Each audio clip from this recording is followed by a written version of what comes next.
Agora sim.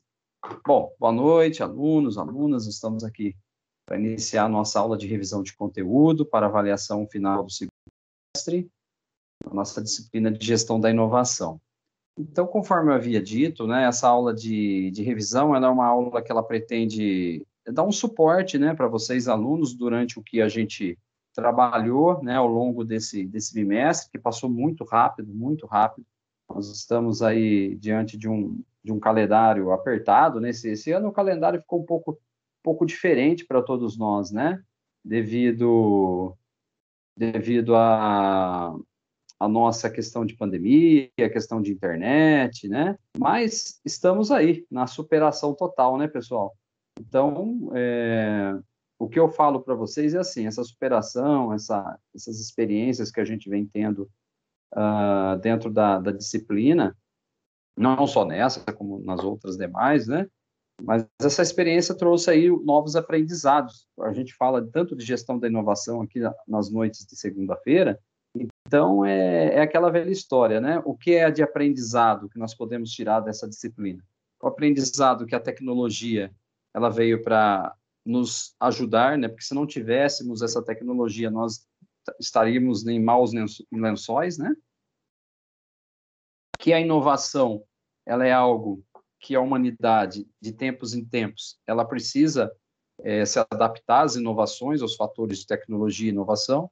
Aprendemos aí fatores que a gente até vai falar aqui na primeira fase dessa aula, que o que é implementar a inovação, por que a inovação gerou cadeia de valores, né? Ela gera cadeia de valores, e por que as empresas precisam ter uma estrutura e uma organização para inovar, né? Então, basicamente, na unidade 3, a gente trabalhou esses fatores, né?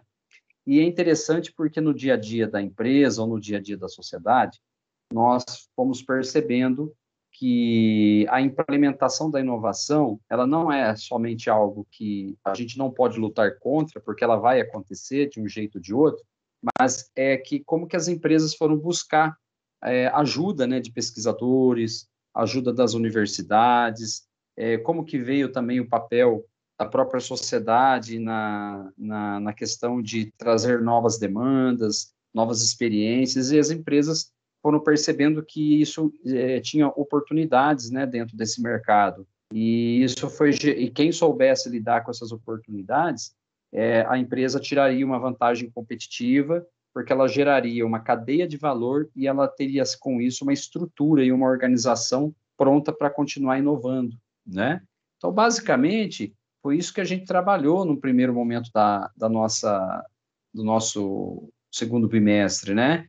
Que a implementação da inovação por uma empresa deve começar pela uma organização ao executar todo o projeto, né? Porque a gente tem que fazer lançamentos com certo preparo, né? Com acompanhamento do mercado e propondo sempre o quê? Melhorias sempre que necessário. Então, a inovação ela tem algumas características, seja ela radical ou seja ela uma inovação mais incremental, ambas são inovações importantes, né?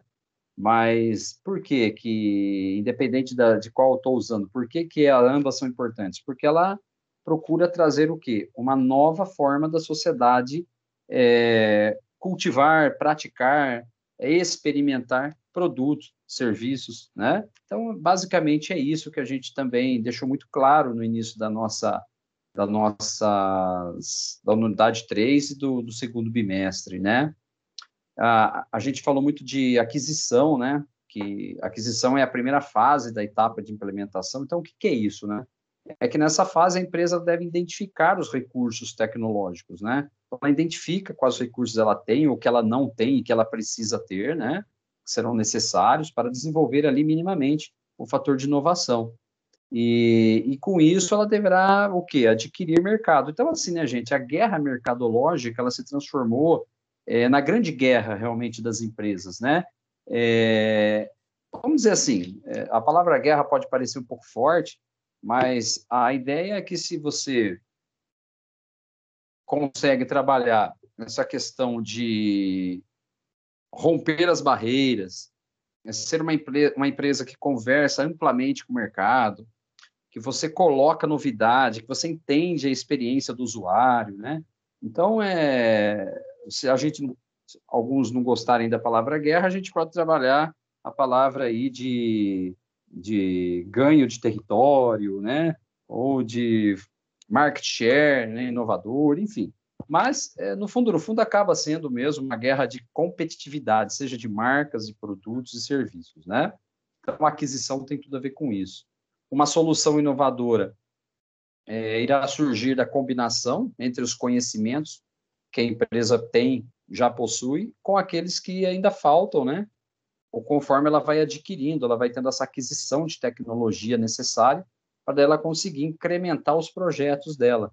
Então, isso também foi um fator bastante bacana, né? A gente entender que a aquisição de tecnologia, a aquisição de conhecimento é a primeira fase que uma empresa precisa para começar, de fato, criar o caminho da inovação, né? Ficou bem claro também para a gente que a necessidade das empresas assimilarem que a maioria das inovações ela é derivada de uma combinação de conhecimentos que já existem e não necessariamente fruto de alguma nova descoberta. Então, assim, eu não preciso inventar a roda para poder inovar, mas eu posso adaptar aquilo que já existe, incrementar aquilo que já existe, criando ali uma nova formatação de inovação. Perfeito? Então, a importância de assimilar isso. Eu não preciso inventar a roda, eu não preciso fazer algo assim que ninguém sabe de onde veio aquilo. Não, eu posso pegar coisas que já estão bem estruturadas e melhorar muito mais. Ou facilitar processos, né? Criar caminhos mais sistemáticos, mais adaptativos, inclusivos, né? A inovação é muito isso. Então, a gente tem que assimilar sempre esse conceito, né? Então, cabe à empresa conhecer o que ela já possui, correto? Dentro do que ela já faz, o que existe de novo nesse ambiente que ela está inserida e o que pode ser útil no desenvolvimento de inovações, ok? Para desenvolver os fatores de inovação, né? Dentro de uma fonte confiável, né? Os mercados, para ser uma inovação confiável, logicamente que ela vai ter que fazer pesquisa, pesquisa de mercado, pesquisas e protótipos de testes, ela vai ter que lançar uma onda de informações ao mercado, fazer realmente uma série de etapas para depois ela ter realmente segurança se ela pode lançar esse produto ou serviço ou não, né? Okay? A inovação também, ela pode ser no campo perdão, gente. A inovação pode ser aberta, né? E em relação ao método de execução. Então, existem várias fontes de recursos externos para inovar. Os mais relevantes são as universidades, então, esses fatores externos, fontes externas, os pesquisadores, os centros de pesquisa, os institutos de ensino superior, né? Eles têm um papel fundamental aí como fontes externas para ajudar as empresas. Então, a empresa ela percebe que internamente falta alguma coisa, ela pode pedir ajuda a esses centros externos, né? A importância da tecnologia que é gerada externamente. A empresa está aumentando mesmo entre as grandes empresas, né? As empresas já perceberam que é necessário fazer parcerias com institutos, com faculdades, universidades, centros de pesquisas, organismos como ONGs, né? Terceiro setor, né? Alguma coisa assim. Então, cada vez mais buscar oportunidades dentro de fatores externos, não ficar somente olhando para o umbigo dentro da empresa e tentando resolver tudo sozinho, né? Basicamente é isso. A segunda fase é a fase da etapa de implementação, entra a parte da execução propriamente dita, né? Depois que você pesquisou, estudou, tal. Nessa área da execução, a grande tarefa é fazer a inovação acontecer, ok? Ou seja, eu vou gerenciar os processos, né? Cuidar de todo aquele caminho, desde a ideia até a concepção do produto ou do serviço, para, de fato, eu concluir esse processo. Nessa fase, é preciso estar muito atento na redução de risco dos processos, ok? Fazendo com que os projetos que não terão sucesso sejam o quê? Abortados. Então, assim, eu tenho que ter a segurança de colocar coisas que, de fato, passou pelo mínimo de controle, monitoramento, testes, análises, né? Basicamente, foi isso que nós falamos aqui na parte de execução. As vantagens e desvantagens, também falamos sobre isso, em relação aos processos de tecnologia, né, em adquirir isso. Então, por exemplo, desenvolver tecnologia internamente. Quais são as vantagens? A vantagem competitiva mais duradoura, maior dificuldade em concorrentes copiarem, maior aderência com as empresas. Porém, há também algumas desvantagens ao desenvolver internamente a inovação, porque o processo é mais demorado, tem maior risco de insucesso e maior necessidade de capital também. Né? Adquirir externamente. Então, quando eu parto para buscar apoio externo, através de universidades, institutos, enfim, eu tenho uma vantagem de menor risco, porque eu estou compartilhando conhecimento, ok? Tem ganho em velocidade também. Um exemplo disso é os clusters, né, que a gente falou sobre isso lá no primeiro bimestre. Os clusters, você tem um compartilhamento de ciência, de teorias, de processos, né? E poderá também ter algumas desvantagens em buscar essa inovação externa. Seria o quê? Dividir a receita, porque daí você não é dono do bolo, você tem uma fatia do bolo junto com outros participantes. Concorrentes também podem ter acesso a esses compartilhamentos, né? Tá aí umas vantagens e desvantagens que foram apresentadas aí no campo do quê? Da implementação da inovação.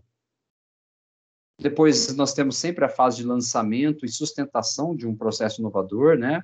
Então, não é apenas desenvolver um ótimo produto, ok? A gente precisa desenhar estratégias para colocar essa inovação de forma tangível ou intangível dentro do mercado. Então, a gente precisa preparar o mercado, criar o que a gente chama de ondas, né? Ondas, tendências, né? E sempre que for lançado, e deve ser de maneira especial, durante todo o seu ciclo de vida do produto, ele ser monitorado, ok? Embora seja a fase final do processo de inovação, ele ainda é cheia de incertezas. E, de fato, gente, sempre inovar sempre gera incertezas. Você está rompendo com paradigmas, você está rompendo com o velho para trazer o novo, as pessoas podem estar preparadas ou não estão preparadas para mudanças, isso pode levar um tempo. Então, esse lançamento e sustentação é o que a gente chama também de curva CVP, né, ciclo de vida do produto, onde você tem lançamento, crescimento, maturidade, declínio. Então, essa curva sino, que a gente chama aí, ela tem um caminho a ser percorrido. Então, você tem que ter o cuidado durante o lançamento, mas também sustentar o projeto inovador. E para isso que é necessário você investir tanto em pesquisa, investir tanto em apoio externo, buscar junto a organismos, né, externos apoio e desenvolvimento de conhecimento, né? A história está cheia de produtos que são excelentes tecnicamente, mas que falharam no momento de ir para o mercado, isso é verdade. Em alguns casos, produtos que são melhores tecnicamente, eles acabam perdendo o mercado para concorrentes que têm uma estratégia melhor de lançamento, isso é fato. Então, às vezes a gente percebe mesmo aí no mundo automobilístico, no mundo da tecnologia aí de mobile, né, que são os celulares, tudo isso hoje tem vários exemplos no mercado de sucessos e insucessos, né?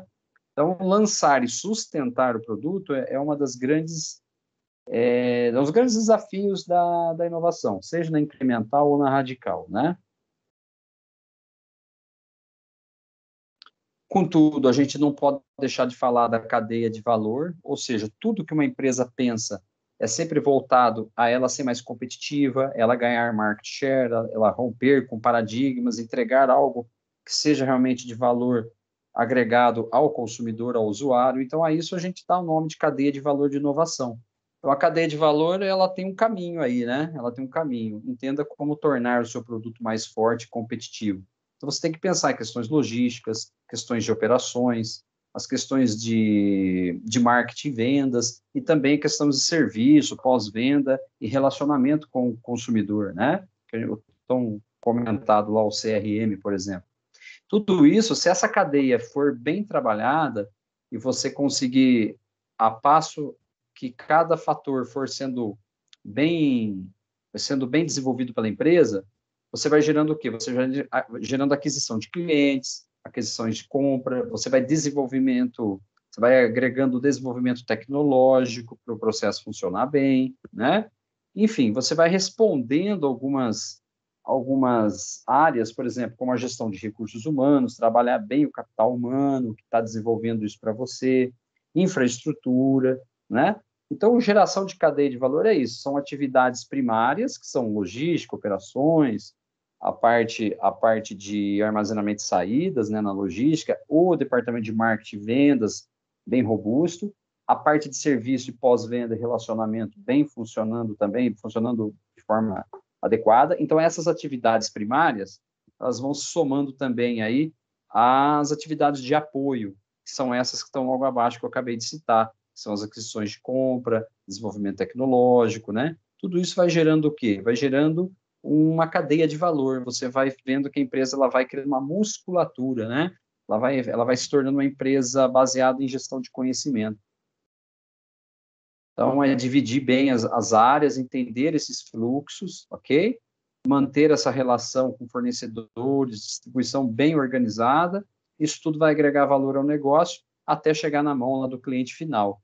É exatamente disso que a gente precisa hoje para, de fato, uma empresa competir minimamente, né? Para ela realmente ter condições aí de expandir mercado, apresentar um bom plano de negócios, né? E junto com essa parte de cadeia de valor que a gente trabalhou na unidade 3, a parte de cadeia de suprimento, por exemplo, os elos que a empresa cria, né?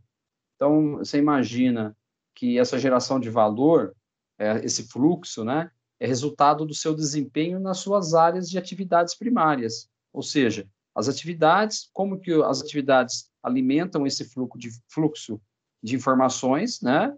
Não adianta a empresa focar muitos esforços em um elo da cadeia somente, se o outro estiver muito deficitário, pois o resultado final desse fluxo será prejudicado. Quer dizer, eu preciso ter equilíbrio entre o fluxo, né?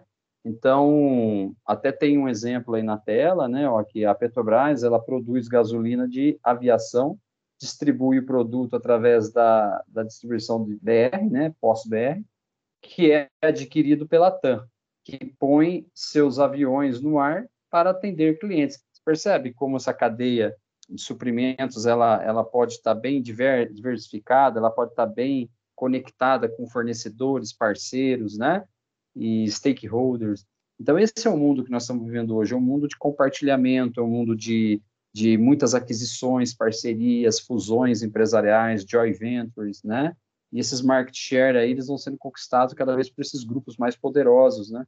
Então, gerar cadeia de valor também é saber criar uma boa cadeia de suprimentos, uma boa musculatura de negócios, né?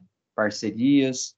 E aí, a gente vai desenvolvendo o quê? A conversão dessa inovação e criando o que a gente chama de difusão e cadeia de valor, né? Então, é uma etapa, essa etapa de conversão e difusão, a gente vai entender o que é isso, né? A gente já trabalhou, mas vamos reforçar hoje aqui. A etapa de conversão que une as atividades das etapas de seleção e implementação de um processo de inovação. Então, o que é isso? Ela é dividida entre seleção, onde a empresa escolhe as melhores ideias que vai levar à frente, ou seja, a gente faz aquele brainstorming, né? Enche de ideias, de opiniões. Você tem que dividir isso entre grupos, entre profissionais, departamentos, mas daí você escolhe as melhores ideias que vale a pena levar em frente, que vão entrar no processo de desenvolvimento, onde a empresa deve ter ferramentas para desenvolver a ideia até que ela seja um produto final. Então, ou seja, é o que a gente chama de funil mesmo, né? Então, você tem que fazer a conversão das ideias, a difusão das ideias que você quer levar em frente, e aí sim você joga ferramentas para isso, para que de fato você faça os testes, os protótipos, né? Então, o que é difusão, gente? Difusão é a parte final da etapa de implementar a inovação. Então, difusão é a parte final da etapa de implementação do processo de inovação, né? Que consiste em difundir o resultado da inovação para o mercado. Então, você sai daquele campo interno, microambiente, de teste, tudo mais, para o quê? Para, de fato, inovar junto ao mercado, ok? Para que seja realmente aproveitada pela empresa, pelo mercado. Então, difusão é isso. A cadeia de valor da inovação. A inovação é fruto de um processo, onde as etapas, né, que foram desenvolvidas, a gente dá o nome de fluxo integrado. Então, é um funil mesmo, no qual o desempenho de cada etapa foi importante, ok? Então, é isso que vai gerar a capacidade de inovação da empresa.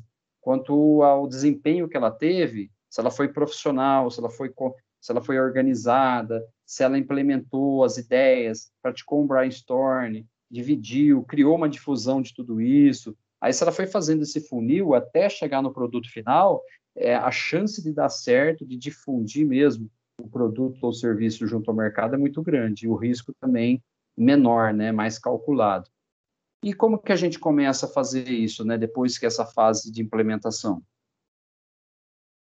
A gente começa a trabalhar as redes de inovação. Aí a gente começa a criar já uma estrutura de como que a empresa realmente vai partir para essa inovação de mercado. Então, a gente já começa a desenhar os caminhos que a empresa pode optar, né, para as novas tecnologias. E recorrendo às fontes externas, que são universidades, pesquisadores, enfim, né, há um grande diferencial competitivo quando a empresa vai buscar esses apoiadores. E pode ser que ela participe de redes de inovação. Então, os clusters é uma rede de inovação, as parcerias público-privada, por exemplo. Enfim, você tem hoje várias leis, por exemplo, que desenvolvem o incentivo à inovação, né, que a gente estudou aqui também, está no material aqui de revisão, que envolve o quê? Uma interação entre vários atores. Então, você tem várias pessoas dentro de um ecossistema, todos estão participando com o mesmo objetivo, né? Querendo dividir conhecimento, transformar esse conhecimento numa rede de inovação que todos se beneficiem de uma certa forma. Eles podem estar competindo entre eles, mas todos estão compartilhando de um processo de inovação, né? Por isso que logo mais para frente aqui do material, a gente vai voltar naquele assunto das incubadoras, aceleradoras, startups, tudo isso são redes de inovação. Uma preocupação, né, especial é com a maneira de organizar times de inovação. Então, quando você vê, por exemplo, as empresas falando os times multidisciplinares, né, os times de projeto, os partners, né? Então, os partners, tudo isso são times de inovação, são times de profissionais com alto grau de especialização, né? Que detêm de conhecimento para uso de ferramentas de gestão em projetos, ok? E são algumas características que elas precisam observar, essas equipes, esses times, né? Por exemplo, não só o escopo do projeto e tudo mais, mas no que o projeto realmente quer inovar, né? O que ele se difere de um projeto comum perante o que o concorrente já faz. Então, é todo um trabalho que ele nasce dentro da organização, mas ele tem que buscar apoio lá fora, né? Essas redes de inovação, elas são fundamentais para a implementação do processo de inovação dentro de uma organização. Fundamental, né? Fundamental a gente organizar times, já que a gente está falando de redes de inovação, eu preciso saber trabalhar o capital humano dentro da empresa, ou o capital humano que são parceiros também. Então, organizar funções, que cabe ao gestor aí ter um objetivo claro, saber como explicar isso para os seus times, gerar e distribuir as tarefas entre essas pessoas, né, entre os times, de forma que tem que definir como que o processo vai funcionar, ter uma boa coordenação, dar uma boa diretriz e, lógico, ter uma comunicação voltada para uma comunicação clara, objetiva, sem ruídos, né? Uma comunicação que gere um contexto entre todos os envolvidos. É isso que é fundamental aqui no campo da comunicação para inovar, né? De maneira geral, o gestor ele organiza o organograma da empresa, né? Isso é básico de qualquer empresa, fazer o seu organograma. Então, ele vai definir vai definir o grau de especialização, ok? O tipo de trabalho, as cadeias de comando é o processo hierárquico da empresa, né? Então, como que ela vai departamentalizar? Nós falamos aqui em algumas aulas a importância das empresas terem equipes de gestão de projetos, gestão de processos, o quanto que o RH, quanto a parte de gestão de pessoas, ampliar a capacitação desses times que trabalham com inovação no campo do treinamento e desenvolvimento, que a gente dá o nome de T&D, né? Então, como que a gestão de pessoas dá horas de treinamento, horas de capacitação, né? É um apoio, é o que a gente chama de era do conhecimento, ou gestão do conhecimento, ou gestão 4.0, que a gente está vendo hoje, né?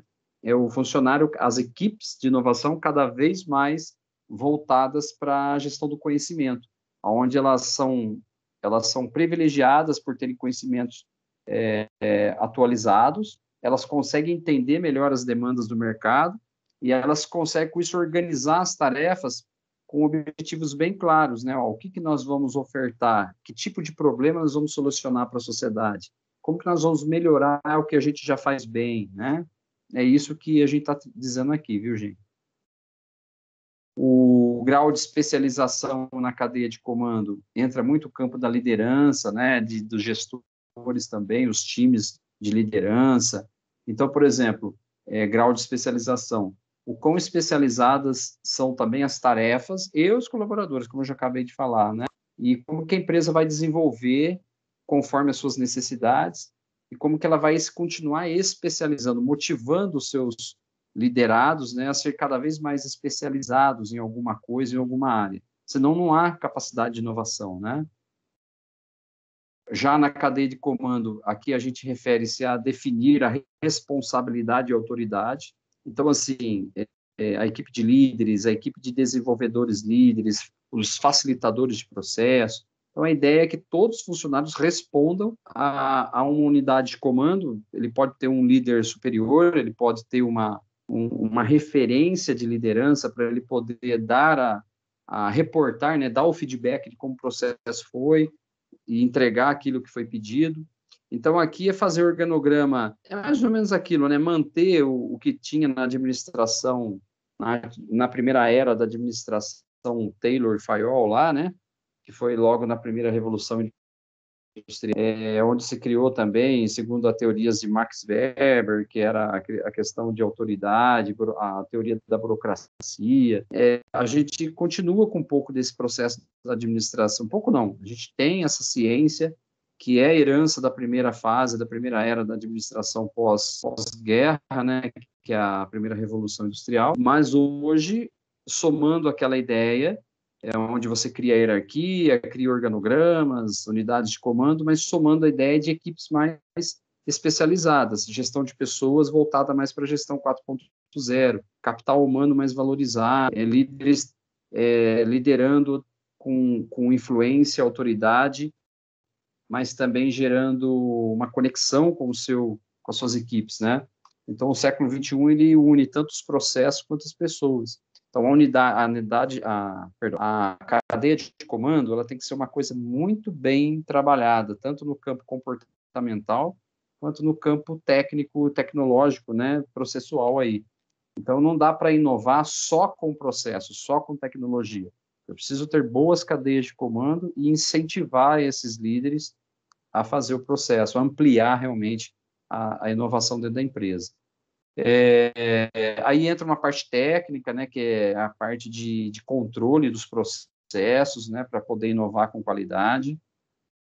Então, o gestor, ele que é responsável, né, as empresas inovadoras têm trabalhado com uma amplitude de controle grande, estimulando que os funcionários tenham autonomia.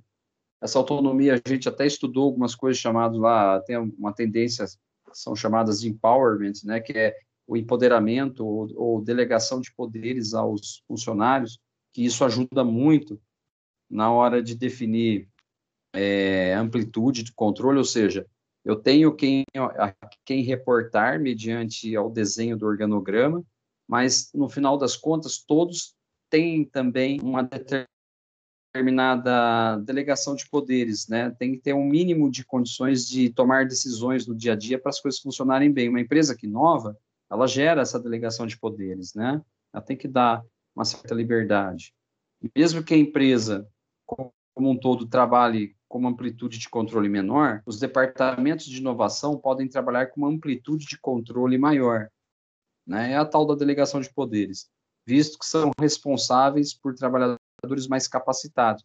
Isso não tem dúvida, né, pessoal? Quanto mais eu estou no campo da inovação, da pesquisa, da tecnologia, mais eu estou lidando com times especializados, pessoas com formações diferenciadas, falam outras línguas, que detêm de leitura de softwares, detêm de uma leitura de desenvolvimento de projetos, escopos, né? Cronogramas, fluxogramas, histogramas, que mais? Enfim, né? Software e hardware de alto desempenho em sistemas ágeis de produção, né? Então, assim, vai vai ficando cada vez mais ampla aí também a capacitação, para quando a gente fala de equipes ou redes de inovação, né, pessoas que trabalham nessa área.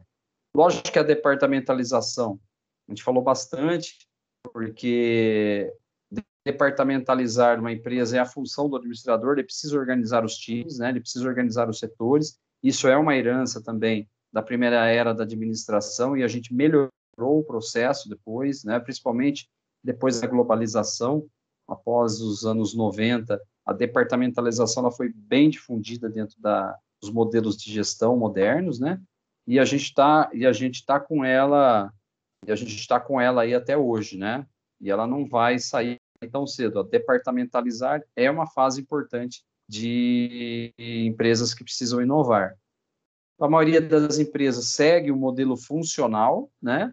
Que é aquele organograma mais clássico, ou seja, um departamento de marketing, outro de finanças, outro de RH, né? Então, é uma coisa mais, vamos dizer assim, corriqueira ver as empresas no modelo de departamentalização funcional, né? Mas a gente também percebe o grau de centralização que foi se criando ao longo do desenvolvimento da moderna administração, né?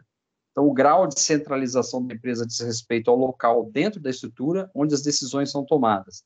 Então, esse grau de centralização ele também aumentou com a necessidade de tecnologia e inovação. Por quê? Eu preciso criar mais estruturas em rede, eu preciso criar mais grupos de inovação, mais equipes multifuncionais, pessoas mais capacitadas. Então, eu posso ter um projeto A centralizado por uma equipe A, projeto B centralizado por uma equipe B, eu posso ter vários projetos inovadores sendo tocados por 2, 3, 4 times diferentes, né? Isso é uma coisa muito comum hoje no século XXI, né? Que a gente tem visto dentro das empresas que estão querendo inovar.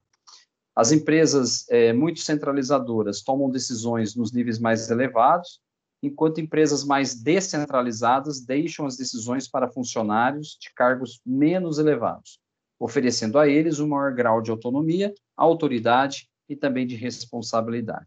Então, aqui vai depender de vários fatores, como entre eles o tamanho da empresa. A empresa é pequena, se ela é média, se ela é grande, se é uma empresa de capital aberto, se não é, se é uma empresa familiar, se é uma empresa que detém de mão de obra especializada. Então, o grau de centralização vai depender da realidade de cada empresa, né, pessoal? Isso é uma coisa também que a gente percebe aí e está bem diversificado, né? A descentralização, ela prevalece em empresas inovadoras. Por quê? Porque essa coisa da descentralização, né? Em que as decisões precisam ser tomadas com agilidade. Você imagina, se os times de inovação, essas estruturas de compartilhamento, o brainstorming, né? O funil de projetos, tudo isso que a gente vem falando ao longo da disciplina, preciso de mão de obras mais capacitadas, porque essas mãos de obras mais capacitadas, elas não ficam engessadas na mão de um único CEO, de um único chefe. Então, essas equipes, ela têm uma autonomia pelo conhecimento que elas detêm, né, por ser profissionais mais capacitados, diferenciados, eles conseguem ter mais autonomia, descentralizam um pouco mais, as informações são mais ágeis, né? O desenvolvimento da pesquisa é mais ágil, o desenvolvimento do protótipo é mais rápido. Por quê? Porque o próprio top-down da empresa, o CEO lá, ele dá essa autonomia para esses times de inteligência trabalhar, ou seja, descentralizar mais para ser mais ágil na criação da inovação. O grau de formalização, que vai definindo as necessidades e procedimentos. Existe aí a formalização explícita, definida pela empresa, e aquela que é definida pelo próprio grupo. Ambientes com menor nível de formalização são mais propícios a estimular a criatividade e a inovação. Repetindo, ambientes com menor nível de formalização são mais propícios a estimular a criatividade e inovação. Então, assim, gente, ambientes muito formalizados, com muitas regrinhas, engessam o processo. E muitas das vezes, engessar o processo não é uma boa tomada de decisão para uma empresa que quer inovar, desde que ela tenha capital humano especializado para fazer isso, né? Para fazer a coisa fluir. Então, um dos desafios aí da empresa é que ela precisa otimizar recursos, otimizar as pessoas, enfim. Ou seja, extrair o máximo possível dos seus colaboradores. Por outro lado, precisa compartilhar conhecimentos importantes, ou seja, pessoas de várias áreas de conhecimento estejam presentes dentro do projeto. Essa é a forma de gerir mais, a digerir, e também é mais complexa, né? Mas enriquece também a empresa. A empresa ganha, ela agrega valor com esse tipo de coisa, né? Lógico, né, gente? Sai mais caro para a empresa treinar, manter essas equipes, mas, né, é o caminho mais seguro. Nós falamos também que as empresas querem inovar, a necessidade das empresas desenvolverem o tão chamado, o famigerado chá, né? Chá de C de conhecimento, H de habilidade e A de atitudes. Então, ou seja, o que é chá? É o chá que promove conhecimento, habilidades e atitudes, ok? E os gerentes ou os gestores precisam se preocupar em difundir esse conhecimento, onde a comunicação ela vai ajudar a interação, ela vai ajudar a fluir naturalmente os processos, e com isso a empresa ela consegue entrar dentro de um conceito de inovação. Por quê? Porque ela vai aplicar competências novas. Internamente, a empresa ganha muito com o chá. Externamente também, porque quando ela vai buscar em redes inovadoras lá fora, no ambiente externo, muitas das vezes ela percebe que ela tem possibilidade de adquirir novas competências, observando o que os fornecedores ou os parceiros estão trazendo de novo, é também um chá diferente, né? Então, é aquilo que a gente fala, na era do conhecimento, desenvolver cada vez mais habilidades para continuar inovando. Tudo isso a gente dá o nome também de empreendedorismo corporativo, ou seja, as empresas elas têm que ter uma essência empreendedora, né?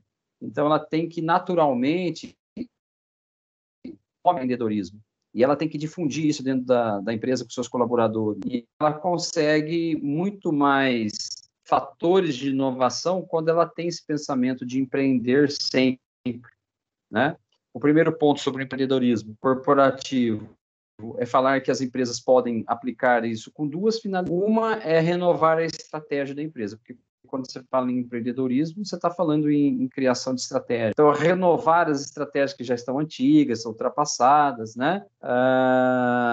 Deixar a empresa muito mais competitiva nas suas áreas de atuação também, criar novos negócios, né? Quando ela acredita que pode utilizar as vantagens competitivas, e também desenvolver novos negócios que vão ampliar a atuação da empresa.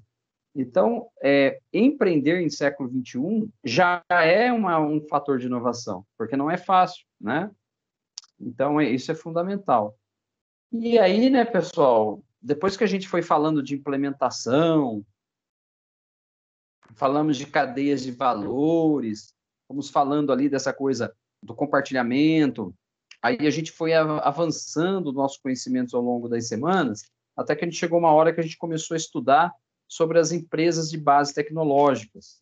E também começamos a falar sobre uma parte econômica social da inovação, que entrou ali os negócios criativos, que entrou muito sobre...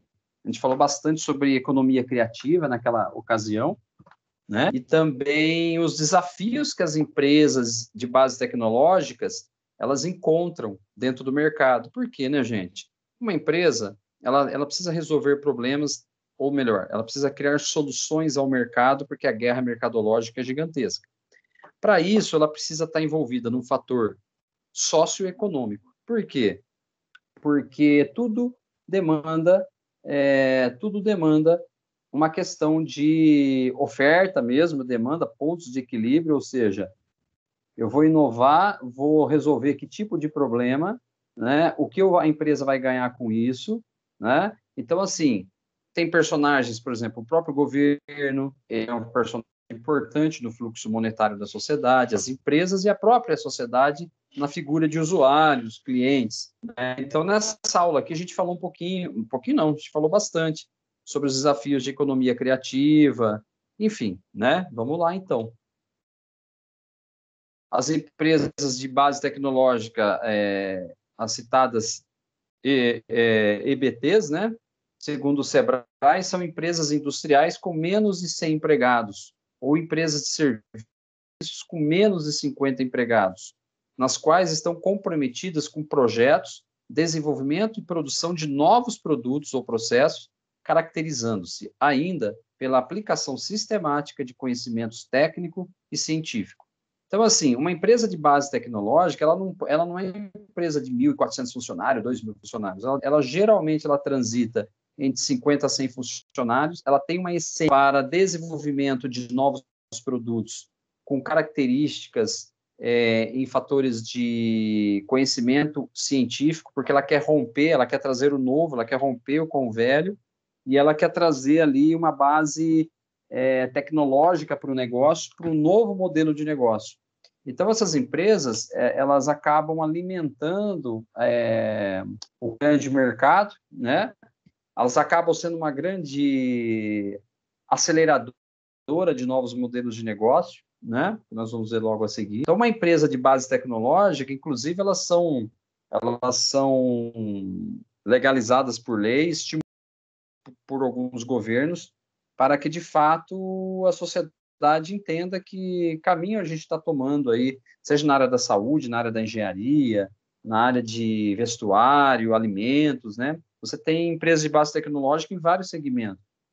Elas têm como atividade principal, as EBTs, o desenvolvimento e a comercialização de inovação tecnológica, criadas a partir do quê? Do uso intensivo de tecnologias e também de conhecimento técnico-científico.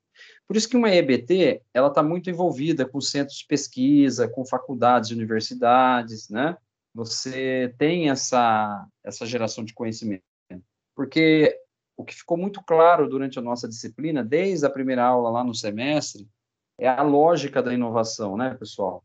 Então, o que é uma lógica de inovação? É romper com o velho, trazer o novo, é alimentar uma nova tendência que venha a solucionar problemas que antes eram problemas que hoje podem ser solucionados de maneira mais inteligente, criativa, né? E isso em forma de produto ou serviço. Então, no fluxo aí, né, você pode observar os componentes em laranja que você tem tantas universidades ou centros de pesquisas, né, no canto superior esquerdo, em laranja. Depois você tem lá o próprio mercado, os próprios centros de tecnologia, né? E você tem as empresas. Ou seja, o que está em laranja aí são personagens que eles alimentam essa lógica da inovação, gerando apoio, auxiliando. Você pode ver que o caminho em cinza é o caminho do apoio, é o caminho do auxílio, é o caminho do estímulo de processos, né? O que está em cinza é os meios a serem utilizados, né? E aí você observa que tudo esse laranja, essa trilha laranja com essa trilha cinza, ela gera o quê? Ela gera ali uma oportunidade que a gente dá o nome de inovação, ou a gente cria também ameaças, porque entre o mercado e a empresa, quanto mais eu estimular apoio, auxílio, ciência, tecnologia, de forma bem organizada, eu posso gerar oportunidades que a gente dá o nome de inovação. Mas se isso não for bem feito, eu posso gerar ameaças. E aí o que acontece? Está meio ruim de ler aí, mas tem uma setinha cinza bem abaixo de ameaças, no canto esquerdo inferior.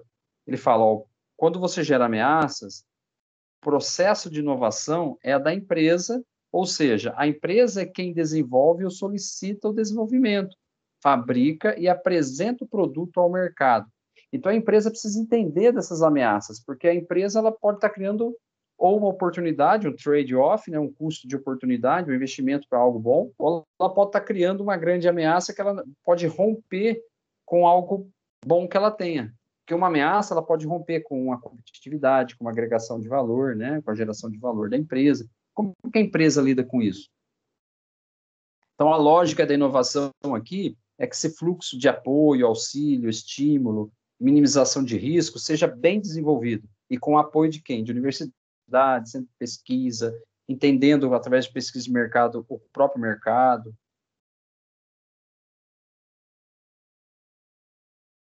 As EPTs também, grande parte da equipe é formada por pesquisadores. Bom, já estava lá no fluxo, que acabamos de trabalhar. A gente falou muito sobre isso, né? A importância de ter mão de obra especializada, cientistas, projetos, né? As EPTs podem atuar em mercados que envolvem plataformas tecnológicas e múltiplos usos, né? Então, uma IBT ela é muito saudável para uma economia, para um país, para um bloco econômico, né? É necessário que esses tipos de empresas elas tem o estímulo dos governos e das próprias empresas que alimentam a parceria. As EBTs são mais comuns na fase inicial do desenvolvimento de uma tecnologia ou de mercado, ou seja, elas desenvolvem produtos e serviços baseados em tecnologias que pouquíssimas empresas dominam. Estão percebendo como que a IBT é fundamental, mas romper com o... Nessa fase, a incerteza com a tecnologia é muito maior, lógico, a gente está lidando com coisas muito novas, são tendências, há um risco maior com relação ao que a gente já domina, né, em questão de produtos e mercados, mas ela poderá se tornar um grande diferencial lá na frente se a empresa conseguir realmente chegar em resultados promissores. Então, nesse momento ainda não é possível prever se os clientes realmente adotarão aquela tecnologia, mas, gente, é um risco importante de se correr, né? Então, uma IBT com parceria, uma empresa de base tecnológica, com a parceria de pesquisadores, universidades, e pesquisando o mercado, eles vão criando o que a gente chama de as novas ondas de comportamento, ondas de tecnologia, né? É fundamental que todo país tenha essa participação, né? Mas tudo isso vai gerando possibilidades, né? Então, uma empresa de base tecnológica, numa fase inicial, ela tem uma característica ausência de um padrão tecnológico, porque ela ainda está pesquisando muito, que significa que existem várias possibilidades de produto e serviço, né? Que ela está ali na análise, na busca. Essa característica gera um desafio maior para a criação de inovação, mas também uma oportunidade enorme, né? Porque a empresa que conseguir desenvolver uma inovação radical ou até mesmo redefinir ou definir o que será o padrão de mercado, ela vai criar agregação de valor, ela vai gerar competitividade para ela, né? Ela vai gerar boa resposta à competitividade, né? Agregação de valor, geração de valor. Os autores aqui falam bastante sobre a necessidade, né, de diferenciar, as empresas precisam diferenciar, né, criar inovações a partir de um grande esforço de tecnologia, ou seja, que desenvolvem capacidades inovadoras e dedicam um grande esforço para isso. Então, assim, pessoal, não tem como inovar se você não investir em pesquisa e desenvolvimento, seja de pessoas, né? Essas EBTs também são empresas produtoras que atuam em segmentos tradicionais e que apenas aplicam tecnologia já desenvolvidas em outros países. Então, assim, conversar com outros países, com outros centros de pesquisa, pesquisadores conversar com outros pesquisadores, né? Isso são muito bons. São sinais de que as empresas, essas empresas estão produzindo conhecimento, estão produzindo redes de inovação, né? Aqui foi citado, por exemplo, a característica dos clusters, né? Por que existem redes de inovação como os clusters tecnológicos? Para que a gente possa difundir conhecimento, que a gente possa dividir pesquisas, né? Baratear os processos e ter várias pessoas criando coisas novas. Em geral, esses ambientes estão em torno de universidades e centros, também falamos já sobre isso. Essas EBTs, empresas de base tecnológicas, elas podem participar, elas podem não, elas devem, né, desenvolver essas redes de inovação, embora ainda continuem envolvidas com grande esforço tecnológico, elas podem buscar recursos e conhecimentos externamente para aplicar nos produtos e serviços. Então, vocês estão percebendo, pessoal, como que é importante a empresa não ficar olhando para o umbigo somente, e ela buscar parcerias, buscar... É o que uma startup faz, né? Ela tem uma ideia inovadora, ela tem um projeto inovador, que ela acredita muito naquilo, ela tem que fazer um esboço daquilo muito bem feito, tentar buscar investidores anjos, buscar capital no mercado, virar uma unicórnio com a captação de até um milhão de reais para poder chamar atenção e melhorar o processo de desenvolvimento, né?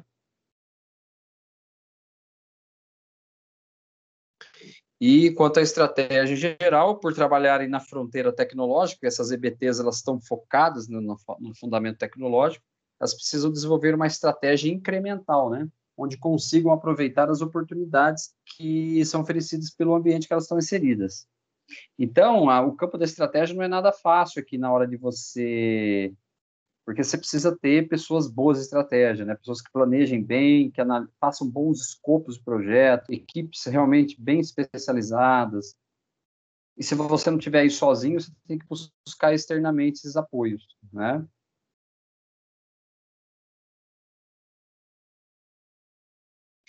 Aí entra todo o fator econômico-social, né? Porque o mundo vem buscando uma nova forma, um novo conceito de gerar fatores econômicos criativos, né? Então, a economia criativa, ela representa esse setor econômico formado para os negócios criativos. Então, uma startup é um negócio criativo, uma aceleradora, né? Uma incubadora, uma EBT, elas estão envolvidas nisso, que por sua vez são as organizações que utilizam como principal insumo, ou melhor, qual é o principal insumo, o principal ingrediente da economia criativa, né? Empresas que têm essa criatividade aflorada, essas habilidades humanas para gerar mais. Então, para gerar economia criativa, preciso ter pessoas melhores. Os conceitos de economia criativa se misturam um pouco com os conceitos de economia cultural, a maioria dos estudos, que o primeiro, sim, porque a economia criativa ela vai buscar respostas mais criativas, fatores econômicos mais inclusivos, né? Incluir mais pessoas, aumentar a agregação de valor.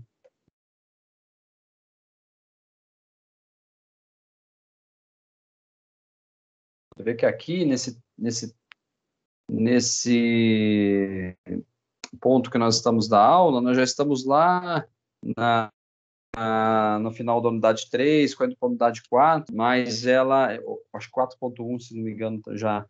E ela é uma parte da disciplina muito interessante, onde ele fala dos conceitos da economia criativa, né, que representa setores econômicos formados por negócios criativos, ok? Os conceitos de economia criativa, então, se misturam um pouco os conceitos de economia cultural, e que, para isso, se desenvolveu, inclusive, alguns organismos que cuidam, estudam melhor a questão da economia criativa e que ajudam aí alguns segmentos da economia através de diretrizes, né, de ideias, projetos, de leis, inclusive, em grandes áreas da produção econômica criativa, né?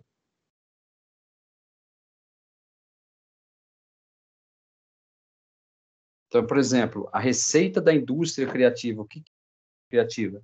São provenientes principalmente de direitos de propriedade intelectual, e este é um segmento que emprega grande número de pessoas qualificadas.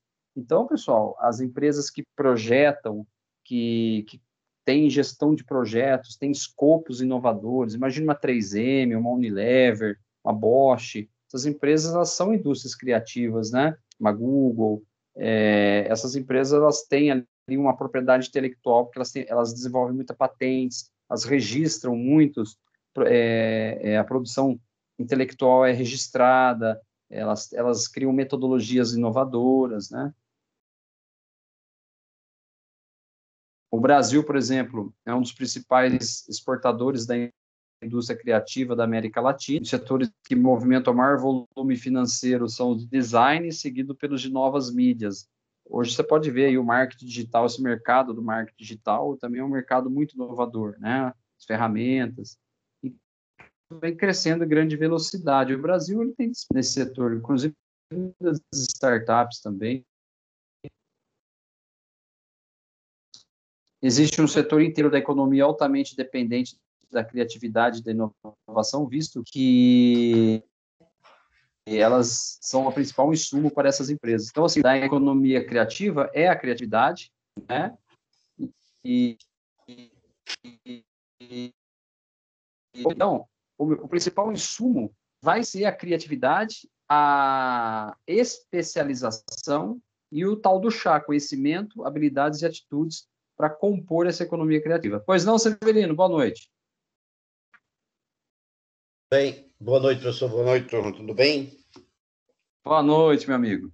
Eu estava ouvindo já sua aula há um tempo, né? Estava já desde o começo, quase, cheguei um pouco Lógico. depois. Mas Legal.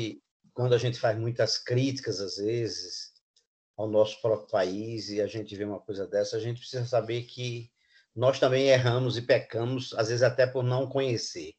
Aqui próximo de nós Verdade. tem um projeto que é fantástico, que eu acho que recomendo a turma que visite, eu já vi. Nós temos um único acelerador de partícula que fica no hemisfério sul do mundo, né?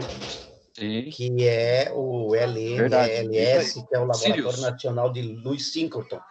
Antes tinha o VX e Isso, agora o Sirius, que é a nova plataforma que se isso. construiu, foi inaugurada agora, ou pré-inaugurada. Eu tive o privilégio de visitar, né, o acelerador de partícula. Foi uma experiência bastante interessante. Eles Parabéns, Severino. abriram Parabéns. para o público e é uma coisa Isso. fantástica, né? Pude visitar aquelas salas onde você tem aquela sala extremamente limpa, né? Onde se produz alguma coisa Exato. ou onde se vê tal. E isso está aqui pertinho da gente, né?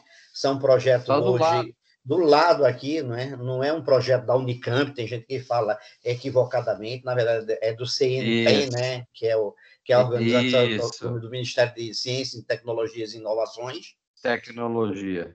Isso. e tem, inclusive, né, hoje é Ministro da Ciência, Tecnologia e Inovações, tem esse nome, o Ministério. Então, Isso mesmo. é o Laboratório Nacional de Luz Síncrono. Eu tive o privilégio de ir lá no Exato. aniversário de 20 anos e ver uma das poucas coisas, né, que só tem 2 ou 3 E no é mundo, né, que é no tem o, mundo, exato. tem o que fica lá entre a Suíça, né, e um outro país lá que circula, chega a 400 Isso. quilômetros de distância, que é muito grande, que é o maior Verdade. acelerador de partícula do mundo. Mas não existe 5, né? E nós temos um aqui, Não. é o único que tem no hemisfério sul do mundo, né? Nenhum outro país do Do hemisfério mundo. sul tem Exatamente. isso. E as pessoas não conhecem, os alunos, como os nossos colegas aí, muitos, alguns eu não sei se já ouviram falar, outros ouviram, mas não foram. Então, é uma oportunidade de conhecer uma coisa que está aqui próximo da gente, né? E que é Verdade. realmente vai, se bem utilizado, será um motor de inovação em muitas áreas, em apoio com a universidade, coisa. É fantástico, foi uma experiência para mim particularmente fantástica ter ido lá, ter visto de perto, ter estado dentro lá de um Legal. acelerador de partícula, ter visitado isso aí. Muito bom, Severino. Parabéns pelo empenho, pela curiosidade, né? Você sabe que para inovar a gente precisa ter essa curiosidade, a gente precisa buscar essas coisas. E o Brasil ele tem muitas iniciativas bacanas. Eu me lembro que até em algumas aulas eu citei a Embrapa, citei a Embraer, agora o Severino está citando aí o Laboratório Síncroton, né? De luz síncroton aqui, o em Barão Geraldo. Nós temos sim coisas que devemos nos orgulhar e que a gente deve perceber que essa economia criativa que estamos falando aqui, ela pode ser alimentada por vários segmentos, entre eles da agricultura, citou aqui, o próprio agora, a questão do laboratório de luz síncroton, a questão da Embraer na aeroespacial. Então, nós temos aí algumas coisas interessantes, inclusive as startups também, as incubadoras, que o Brasil ele tem sim como dizer assim, ele tem essa aldeia de startups hoje aí. Pois não, Severino?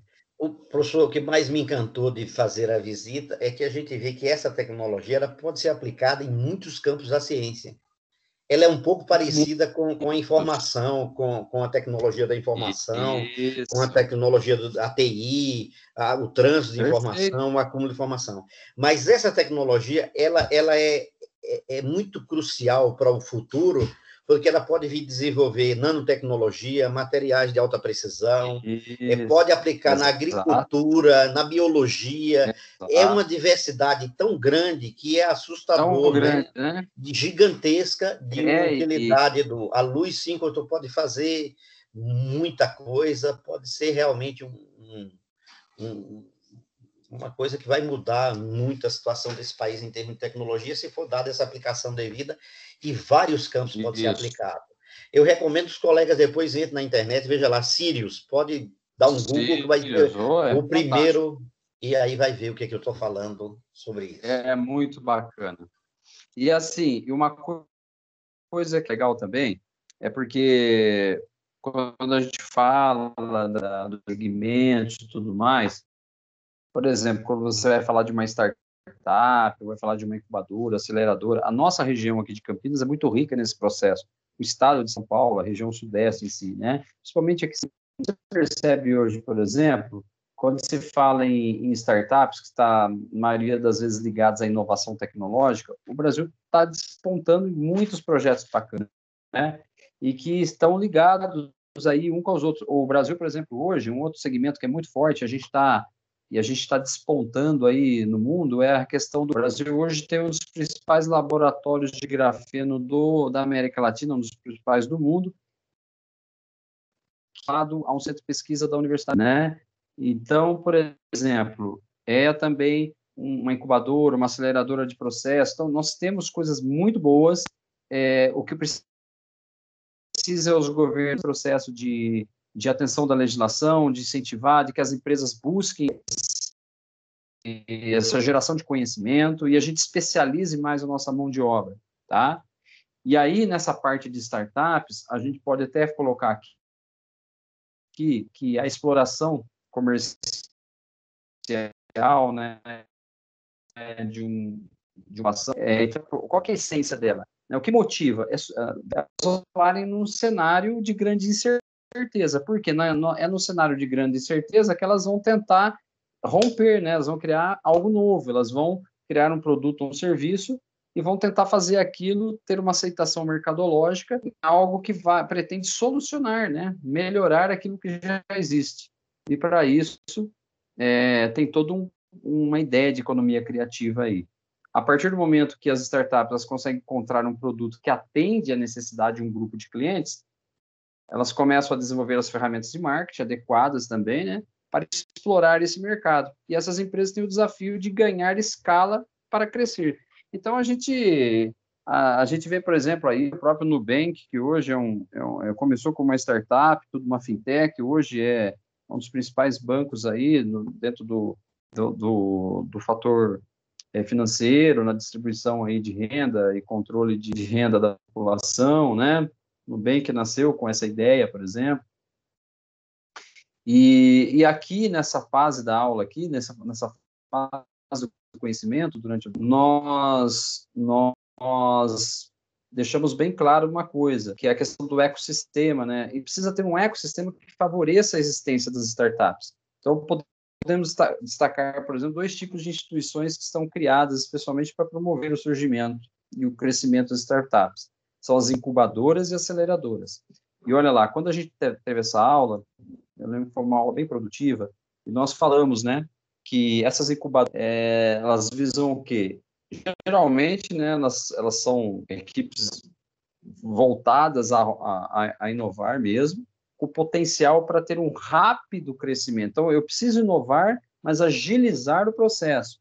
Então, elas oferecem o quê? Infraestrutura, assessoria, consultoria, elas administram o fator técnico-jurídico, ajudando outras empresas, outros clusters, a desenvolverem todo esse conhecimento, para que as empresas residentes a um custo inferior, né? Por quê? Porque ali, gente, a incubadora ou aceleradora, ela vai acelerar realmente o processo, ela vai facilitar todo o processo, com muita tecnologia, com muita ciência, com teorias bem embasadas, né?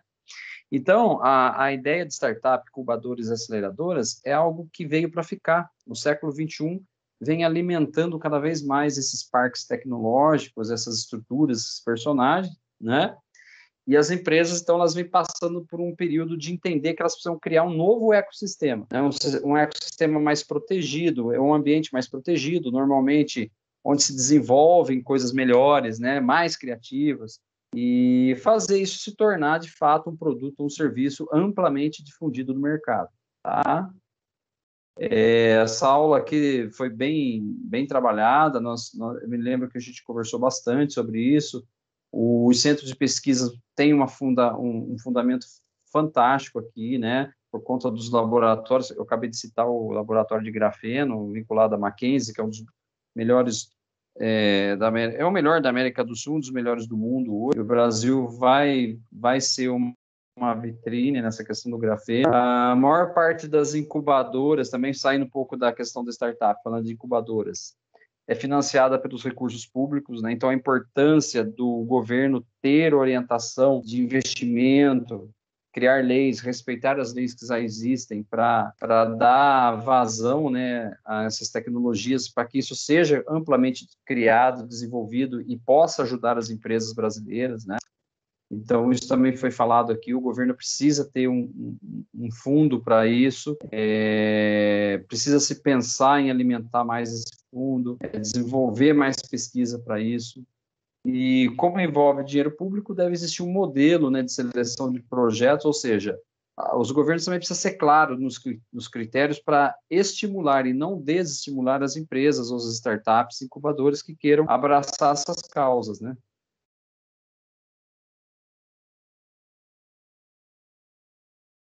O caráter da assistencialista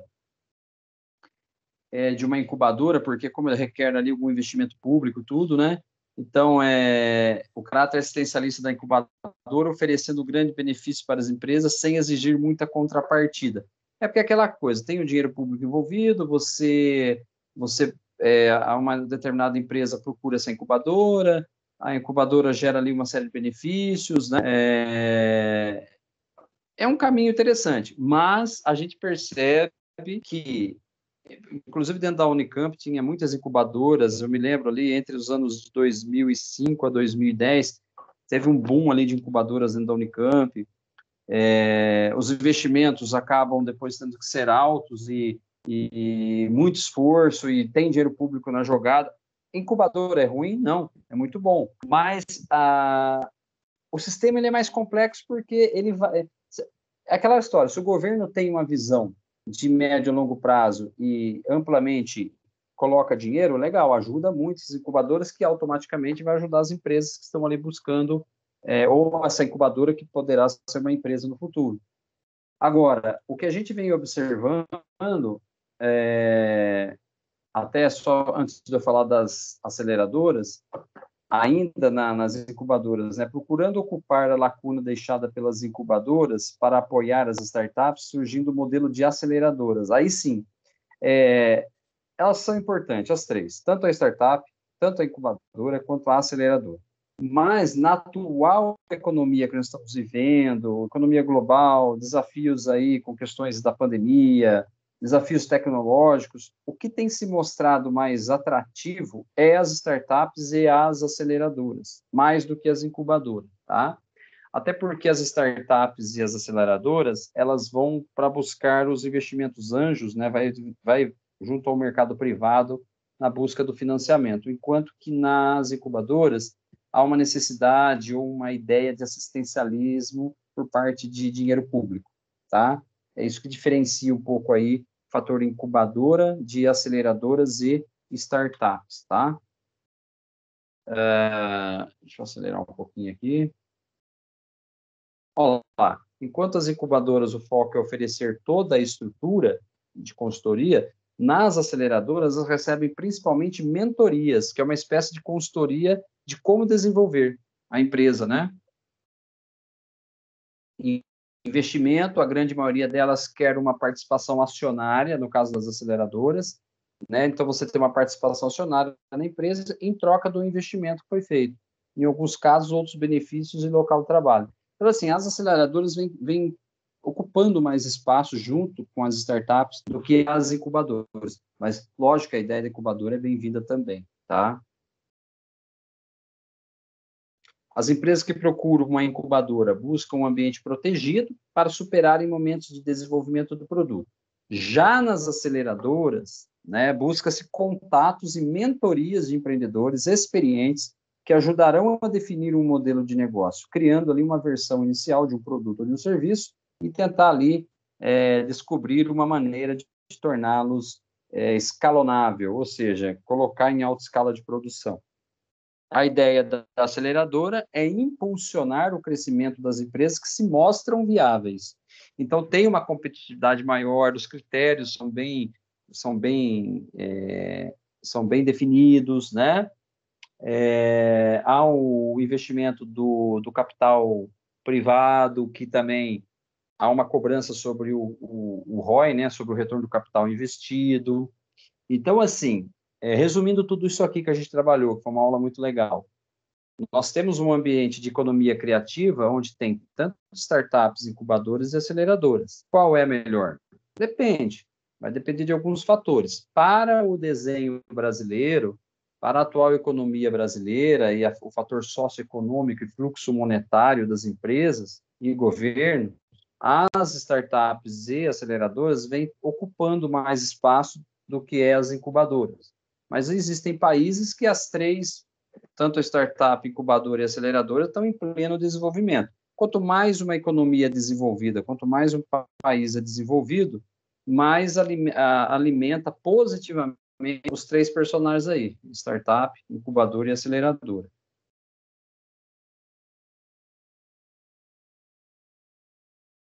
Nas incubadoras, o processo é mais lento e a empresa permanece por até 3 anos nesse ambiente, né? Já na aceleradora, a ideia é ter evidências de sucesso, quer dizer, a meritocracia ali é forte, ou o fracasso logo. Dificilmente a empresa passará mais de 6 meses se não conseguir entregar algum produto ou um serviço inicial e testá-lo no mercado. Então, aqui o buraco é mais embaixo, né, no caso da aceleradora.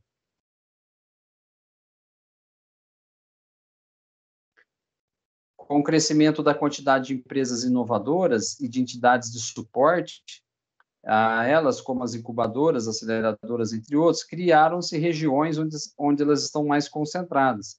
Essas regiões, normalmente, também contam com instituições de centro de pesquisa. É o nosso caso, né, pessoal? Aqui nós temos a USP, nós temos a Unicamp, nós temos aí o ITA, nós temos a própria Mackenzie.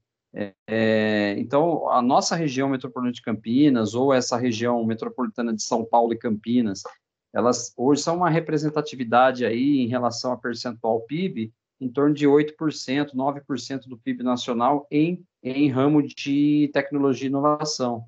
Então, esse negócio é bastante interessante, né? É muito importante a gente perceber que nós moramos numa região onde há uma alimentação para essas startups, incubadoras e aceleradoras. E tudo isso, né, gera o quê? Gera um ecossistema novo, geram regiões que criam parques tecnológicos, que esse parque tecnológico já é o próprio ecossistema, né? É um sistema que se favorece desse desenvolvimento econômico, social e também tecnológico.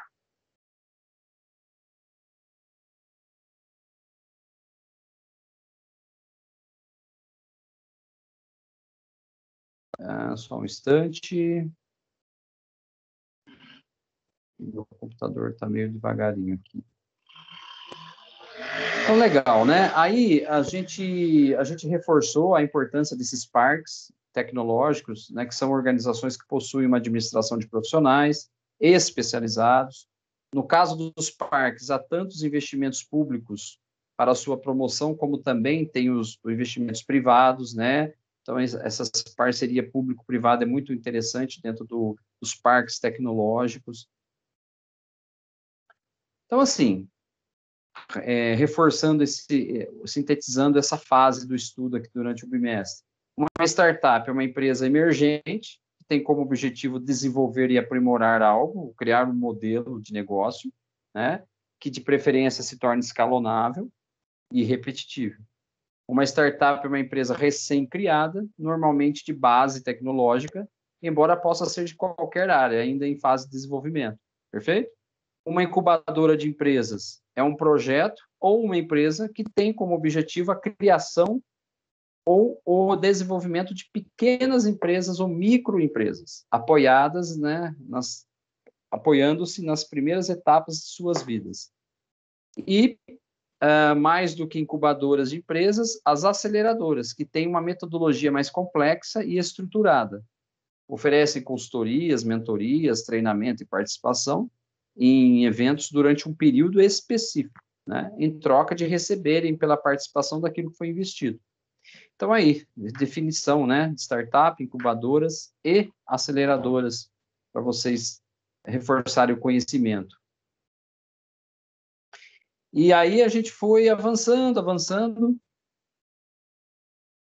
durante o bimestre e chegamos lá na parte de inovação e competitividade internacional, onde falamos muito do fator de globalização, fator de competição, mercados, acordos bilaterais, fatores econômicos entre as empresas, né?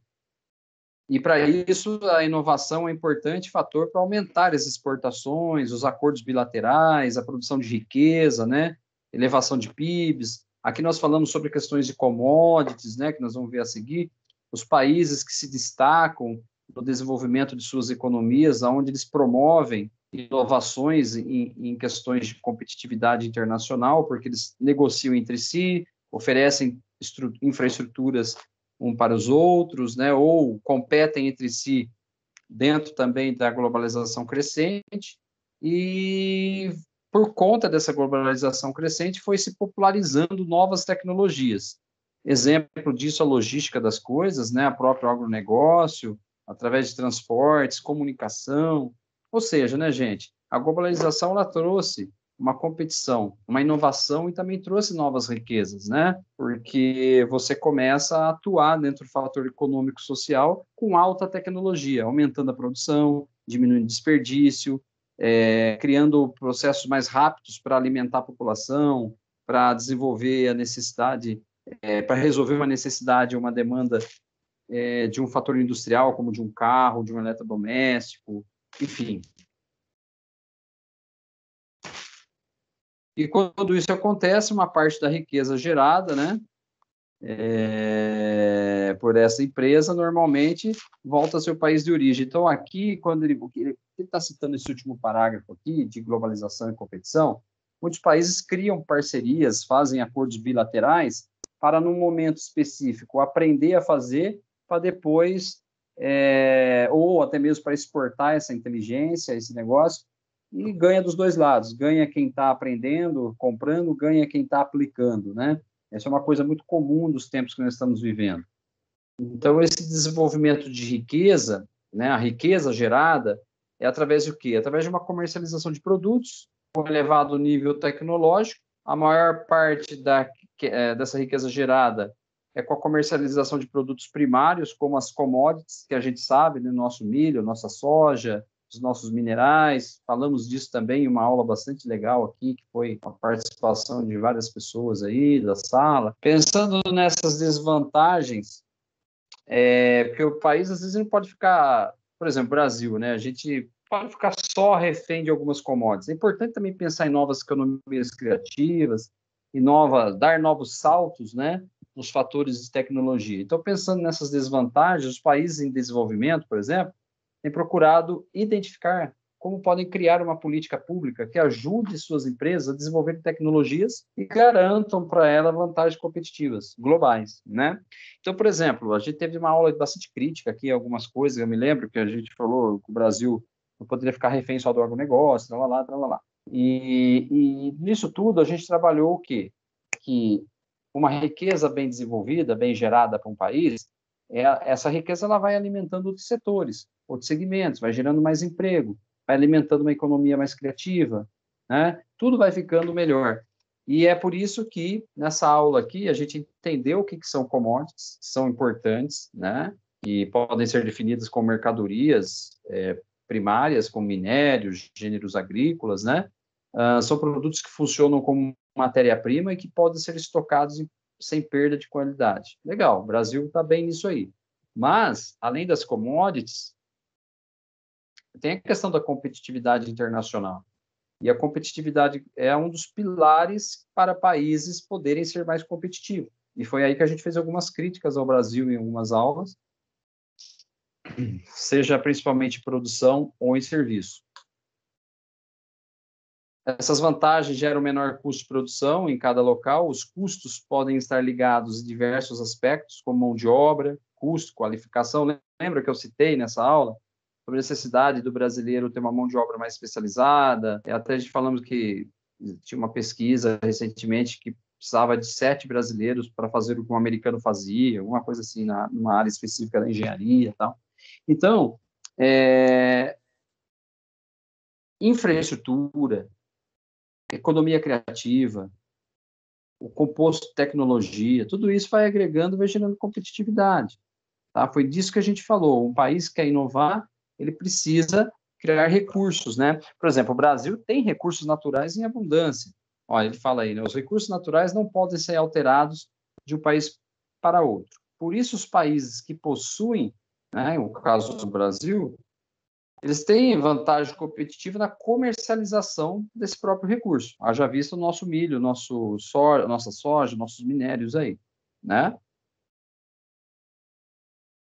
Agora, na questão de mão de obra e especialização, isso é um fator que gera algumas características importantes aí, né? E ela é mais abundante, consequentemente mais barata, em países com economias menos desenvolvidas.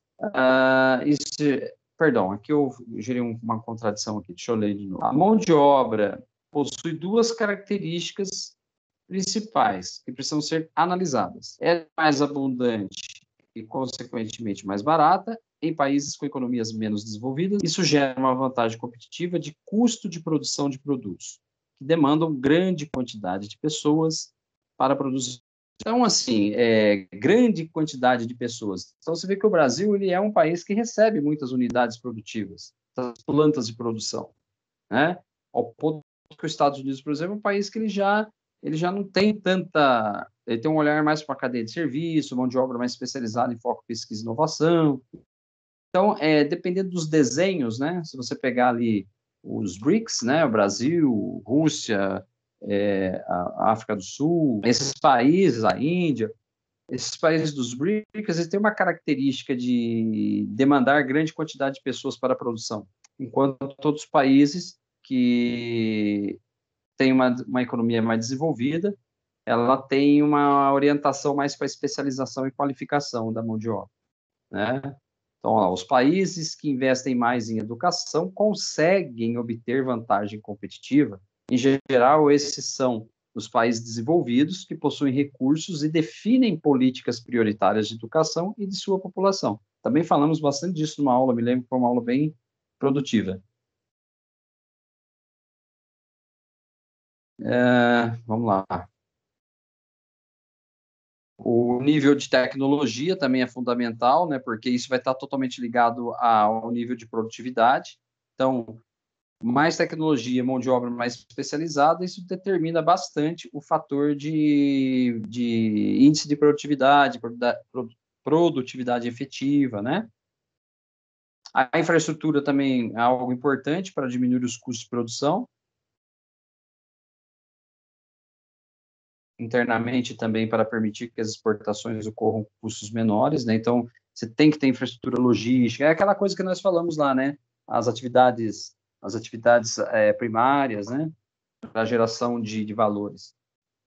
Eu preciso ter logística boa, preciso ter serviços de pós-atendimento, meu cliente, CRM, né? Preciso pensar em todos esses fatores. Essas infraestruturas, em geral, os países mais desenvolvidos já possuem a infraestrutura adequada. Já os países menos desenvolvidos ainda patinam nessa área e carecem de recursos, né? Então, a gente sabe muito bem como que é isso aqui no Brasil, em alguns setores. Aqui vale a menção de algumas nações também que fizeram grandes investimentos em infraestrutura no passado, recente, e com isso ganharam aí relevância. A China é um deles, né, pessoal? Países que há 30, 35 anos atrás não eram nada em questão de infraestrutura, mas mudaram aí uma visão de médio a longo prazo e hoje estão colhendo bons frutos. Então, nessa aula a gente estava falando já muito de infraestrutura, de economias mais adaptadas a mão de obras especializadas, né? A disponibilidade de capital favorece também os países desenvolvidos, porque a economia é mais controlada e mais equilibrada, isso gera maior poder de compra, maior poder de investimento, né? E isso acaba sendo um ciclo onde as nações que possuem mais capital conseguem investir mais, consequentemente geram mais capital ainda, né? Haja vista os países da União Europeia e também os Estados Unidos, né? A tecnologia está mais presente em países desenvolvidos, que conseguem investir na geração de conhecimento, e também em políticas educacionais, ou seja, né, gente, para inovar precisa ter educação, a educação tem que ser de berço, começa lá embaixo, e aí países que não investem numa boa educação dificilmente vão conseguir inovar no futuro.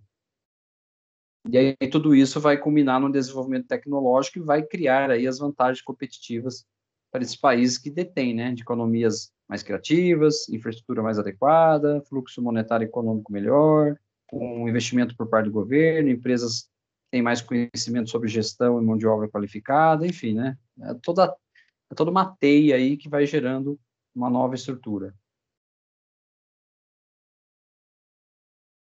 Eu vou pular isso aqui, que vai ficar redundante, depois vocês têm o material aí para falar, a questão da globalização para estudar.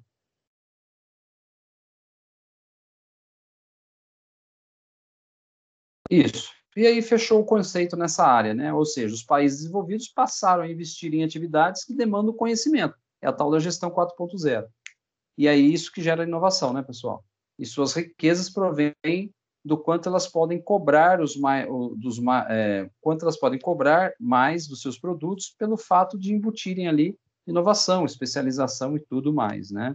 Sem contar os clusters, né? Que nesses países tem mais clusters, mais ciência, metodologias mais modernas, né? Enquanto os países aí subdesenvolvidos ou em desenvolvimento não têm a mesma sorte.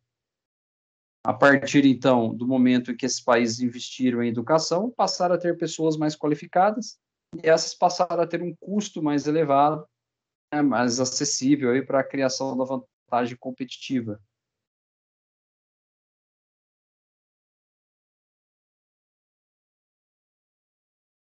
Uma coisa interessante, né, nessa coisa dos países desenvolvidos, a transferência da produção para países menos desenvolvidos, né, também gera oportunidades aos que sabem explorá-las, né, ou seja, algumas inovações a gente acaba incrementando, né, comprando mão de obra de fora, trazendo mão de obra de fora para fazer, é uma forma de aproveitar, né, novos recursos, trazendo, comprando, desenvolvendo políticas nesse sentido.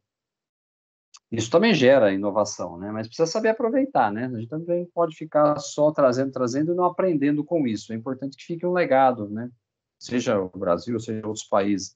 A China é um exemplo, né, de país que por muito tempo era utilizado apenas para produzir produtos desenvolvidos em outras nações, mas que se aproveitou da riqueza gerada nesse processo para investir em inovação, de forma que hoje consegue, né, competir, consegue ter uma liderança tecnológica em vários segmentos industriais, né, gente? Então, o Brasil deveria olhar esse exemplo da China também, né? Aí sim, né, o conhecimento e a inovação, não dá para pensar diferente, também são importantes aos países produtores, como o Brasil, né, no caso, a gente é um produtor de commodity. Hoje em dia, a cadeia produtiva de minerais e também a agrícola são fortemente afetadas pela inovação, que pode gerar grandes vantagens. Nisso nós falamos, né, o Severino deu exemplo, eu também, outros alunos, nós conversamos bastante naquela aula sobre a questão da tecnologia no campo, a questão do GPS, das colheitas, né, da substituição da mão de obra humana por máquinas fatores tecnológicos, robotizados, lembra disso? Então, assim, o Brasil é um exemplo de um país que hoje, na questão da exploração das nossas commodities, aprendeu a pôr a tecnologia, porque senão ia ficar para trás, né? E a gente precisa fazer isso que aconteceu no nosso agronegócio também expandir para outros segmentos.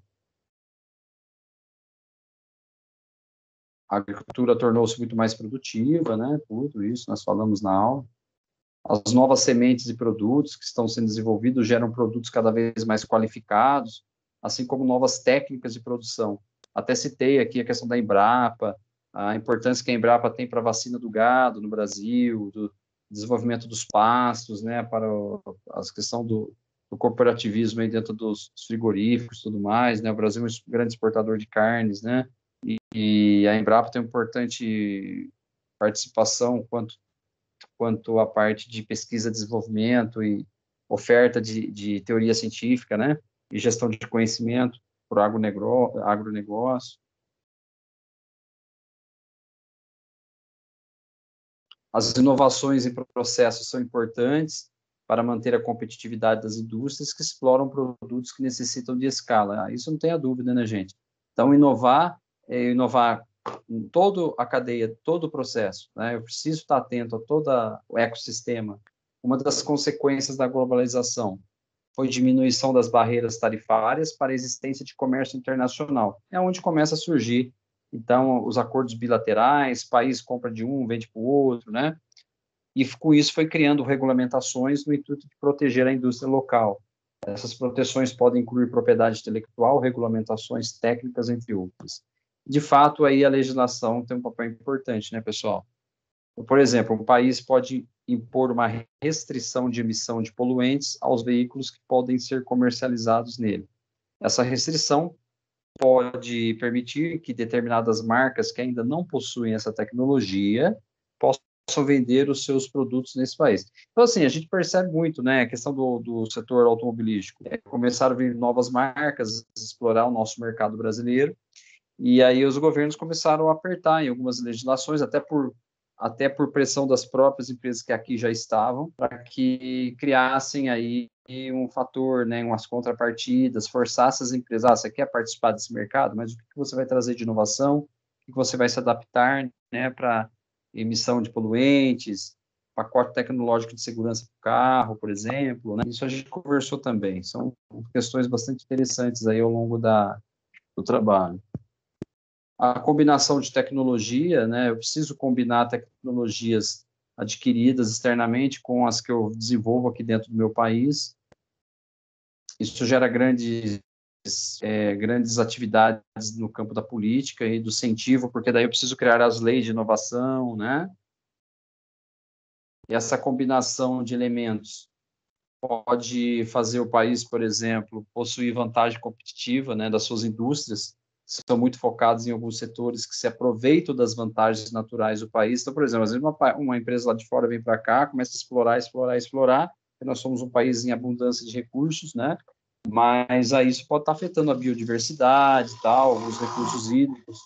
Então, para isso, precisa ter alguma combinação aí de gerar tratados, normas, diretrizes. Isso precisa ser bem desenvolvido para que o fator de inovação seja bem bacana. E aí entra todo o fator político, né, pessoal? Entra todo o fator político. É combinar tecnologia competitiva, combinar políticas, né, sociais, industriais, o próprio aprendizado com aquilo que a gente traz de fora. A ideia aqui é políticas de incentivo, né? Eu atraio políticas de incentivo de inovação, faço algumas contrapartidas, estimulo algumas leis, né? E vou gerando vantagem competitiva para o país poder gerar mais emprego, gerar mais aprendizado, né, em tecnologia, melhorar a biodiversidade também, criar um ecossistema de tecnologia e de inovação legal através de centros de pesquisas. Essa é a combinação, é combinar tecnologias com meios de incentivo, né? Um país que quer ser grande, ele precisa fazer isso.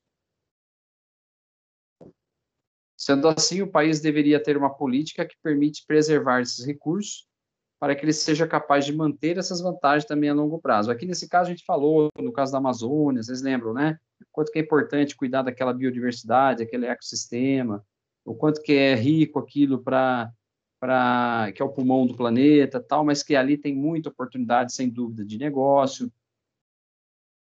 Então, essa coisa, é combinar a tecnologia com a biodiversidade, com a especialização dos profissionais, acordos bilaterais mais claros, com regras bem redigidas, né? Tudo isso é fator de inovação. Olha lá, os acordos bilaterais, multilaterais, né? Blocos econômicos negociando entre si, gerando toda ali a cadeia de fluxo econômico, né? Na importação e exportação, equilíbrio da balança comercial, enriquecimento do PIB, que não é o que a gente está vendo, né? Por conta dessa dificuldade da pandemia e tudo mais, poderia estar melhor. E também algumas tacadas erradas de governos anteriores, algumas dessas também prejudicam, às vezes, um pouco o fluxo aí. Mas o Brasil tem tudo aí para retomar, eu acho que se o planeta aí retomando aí essa questão da pandemia ao longo dos próximos 2, 3 anos, que não é do dia para a noite, nesses acordos tendem a aumentar, afinal de contas o Brasil é o principal país do bloco econômico aqui da América Latina, né? Para isso, as empresas também precisam pensar nas questões de qualidade, isso é uma contrapartida muito cobrada hoje na hora de inovar, as empresas precisam ter normatizações, as chamadas ISO, que é criar padrões mundiais, né? Porque o mundo é globalizado, né, pessoal? Então, é aldeia global. Então, a ISO é uma forma de estabelecer uma norma internacional que certifica as empresas em padrões pré-estabelecidos para que elas possam garantir a existência baseada em qualidade daquilo que elas fazem, né? Aí você vai ter a ISO lá em questão ambiental, você vai ter a ISO lá na questão de saúde e segurança, você vai ter várias ISO, responsabilidade social, ISO da qualidade total, né? Isso é importantíssimo para empresas que querem fazer um processo de inovação. Os acordos de blocos econômicos, como a ALCA, né, que é a Área de Livre Comércio das Américas, ou o próprio Mercosul, isso também vem a estimular a inovação e a troca de conhecimento, gestão de conhecimento entre os blocos envolvidos, entre os países envolvidos, né? E, por fim, a gente entendeu o que são pesquisas e inovações tecnológicas, né? Que pesquisar é necessário, a criação de empresas a partir de tecnologias que nascem muito da onde? Lá das empresas de base tecnológicas e também dos centros de pesquisa, né? Que a gente chama de centros de pesquisa. Nessa sessão a gente falou que é importantíssima a geração de conhecimento que essas empresas de base tecnológica geram para alimentar o quê? Alimentar a implantação de inovação nas empresas já existentes. Então, a gente cria uma transferência de conhecimento. O que nasce dentro das pesquisas, nasce dentro dos institutos, dos centros, vai alimentar as empresas que já existem. Então, as empresas surgem de universidades, por exemplo, uma incubadora, uma aceleradora, pode surgir dentro desses cenários, né? Cenários universitários, por exemplo. E aí tudo com a ideia de explorar o mercado, explorar e também derrubar algumas barreiras, porque às vezes você tem uma barreira lá que com um pouco mais de tecnologia, um pouco mais de estudo, você derruba essa barreira e você gera uma nova oportunidade de mercado. Então, é a criação de conhecimento para explorar novos mercados e atender novas necessidades. Então, para isso é fundamental que os empreendedores procurem pessoas que possuam conhecimentos em negócios para associar algumas universidades ou até mesmo suprir a lacuna e fornecer esse apoio. É basicamente isso, né, gente? As empresas têm que estar de olho nas universidades, os melhores pesquisadores, os melhores desenvolvedores de engenharia, bancos, por exemplo, instituições financeiras que patrocinam. O Santander tem feito muito disso ao longo dos últimos anos, em questão de projetos de pesquisa, patrocinando a FAPESP, por exemplo, que junto ao Estado de São Paulo, que promove formação de pesquisadores, né? Mantém uma renda mínima ali para os pesquisadores desenvolverem seus projetos. Tudo isso por quê, gente? Para a gente criar novas bases tecnológicas, novas oportunidades empreendedoras, tá? Tudo com foco em identificar novas oportunidades de mercado e aproveitar esse potencial. E é aquela história, né? A gente precisa refletir. Até tem uma história aqui, né? É certo que um professor que trabalhou vários anos em uma universidade, tendo seu salário pago por esta, crie uma empresa para explorar comercialmente seus resultados? Ele está perguntando aqui, né? É certo? Um professor, né, que trabalhou vários e vários anos em uma universidade, tendo o seu salário pago por ela, que de repente ele crie uma empresa para explorar comercialmente seus resultados? Olha lá, a universidade merece ser remunerada por esse conhecimento? E de que forma?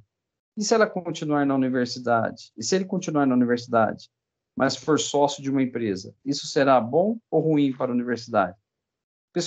Pesquisas, ou melhor, perguntas afuniladoras, né? Perguntas que fazem a gente parar, refletir. Aí eu vou deixar vocês aí pensarem, né? Por exemplo, nesse caso, né, se a universidade merece, o professor fez o trabalho dele, desenvolveu o trabalho dele, o pesquisador fez tudo lá que ele podia. De repente ele viu uma oportunidade também de mercado, ele vê algo que pode acontecer, e aí? Ele está errado de ir lá explorar isso ou está certo? Ou em que contrapartida ele pode dar para a universidade? É algo para vocês pensarem. Pesquisa em inovações tecnológicas é algo que veio para ficar, não sai mais do século XXI. Nenhuma empresa vai inovar sem fundamento de pesquisa. É um dilema que está sobre a era do conhecimento, né? Então, existe uma linha de especialistas que defende que o conhecimento é do pesquisador. Entretanto, outra linha defende que a universidade também precisa ser remunerada por este conhecimento. O que você acha, Severino?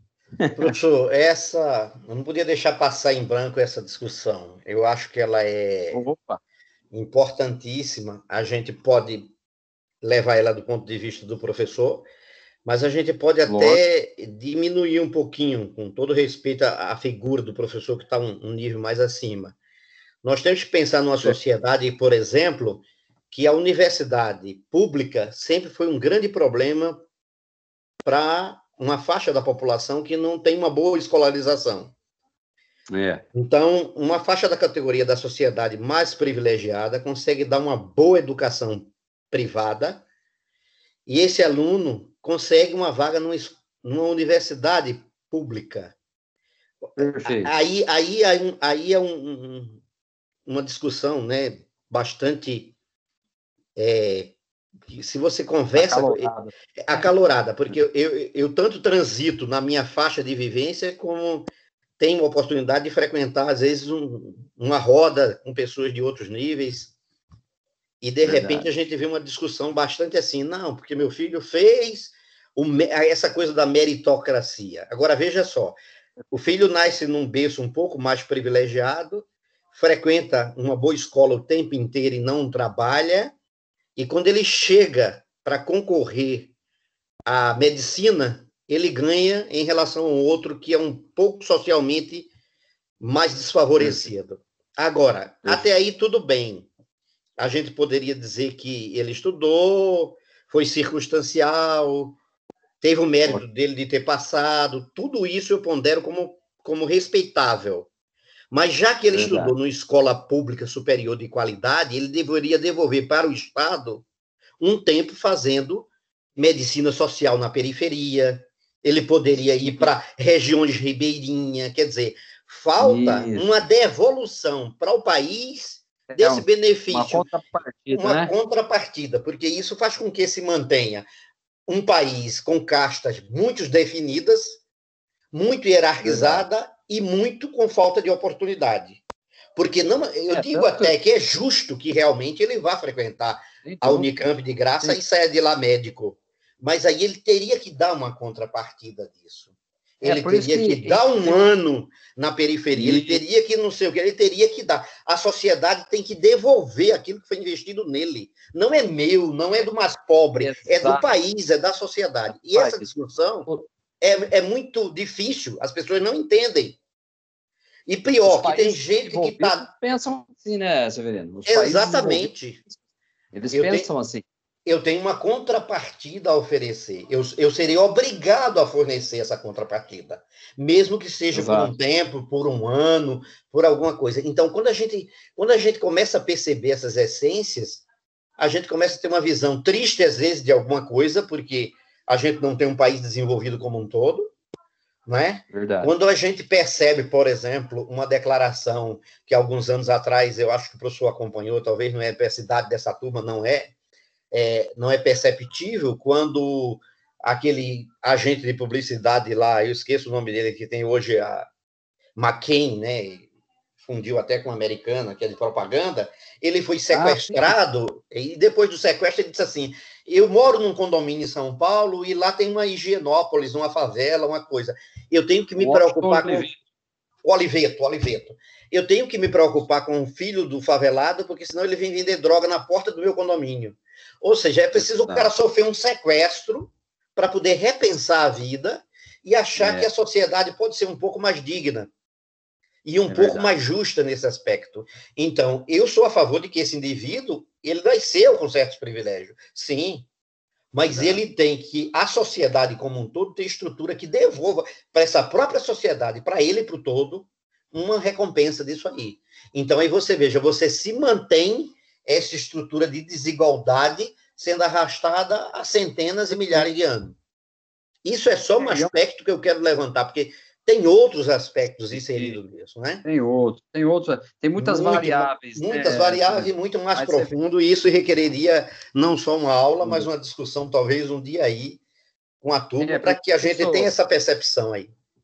Isso não fica só no campo da inovação, isso vai para o campo da sociologia, vai para o campo da filosofia, vai para o campo da política, né? Então, aí entra da economia.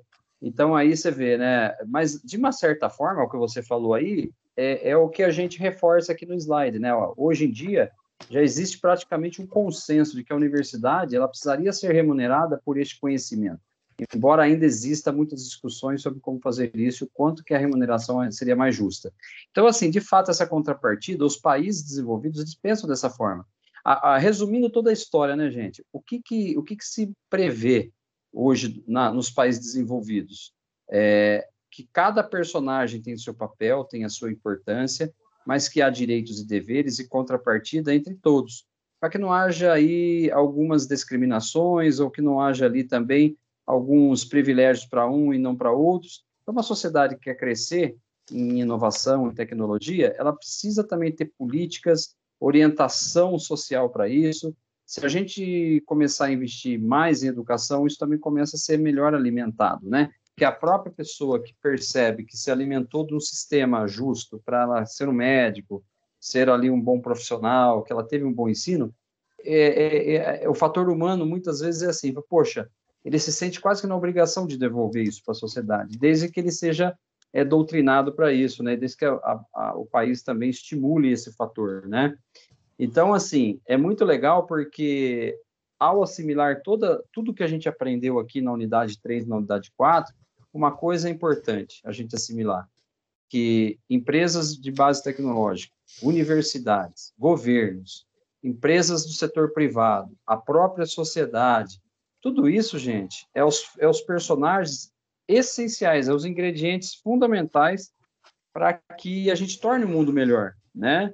Então, assim, se eu estou falando que conhecimento é a base de tudo, já fica claro, né, que é necessário pesquisar, é necessário criar metodologia, que é necessário dividir esses conceitos, é necessário compartilhar conhecimento para que todos ganhem, né? Tá aí no caso, é o ganha-ganha. Porque o ganha-perde ou perde-ganha, alguém está chorando, né? Alguém está sofrendo. E o ganha-ganha, ele só vem a partir do momento que a gente seja muito correto na questão de gerar conhecimento, estimular uma educação de qualidade, estimular empresas saudáveis e, ao mesmo tempo, a sociedade vai tirando o resultado positivo disso, né? Então, assim, essa disciplina, ela é uma disciplina que ela é até... A gente percebeu isso ao longo do semestre.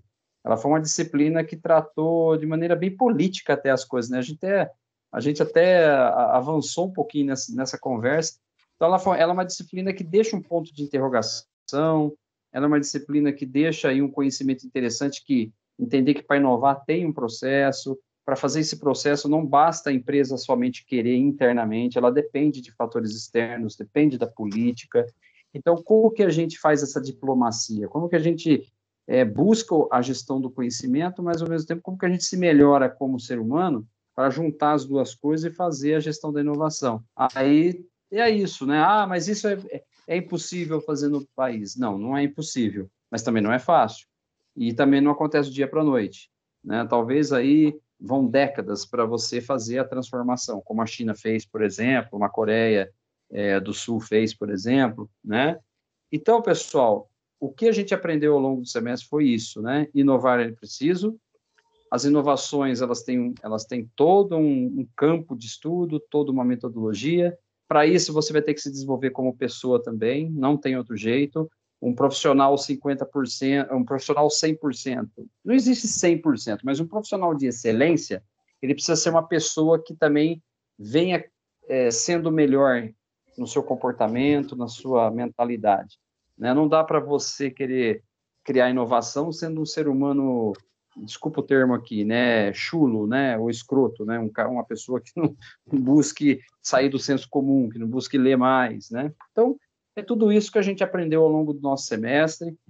A aula de revisão está aí, ficou um pouco extensa, eu sei, mas foi para ajudar vocês. Já está na nossa área de AVA lá, na seção 4.4, E, ô Severino, perdão, você ergueu a mão aqui.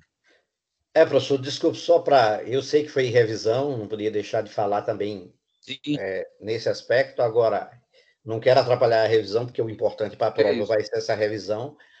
Agora, eu senti falta, quer dizer, um questionamento meu pessoal.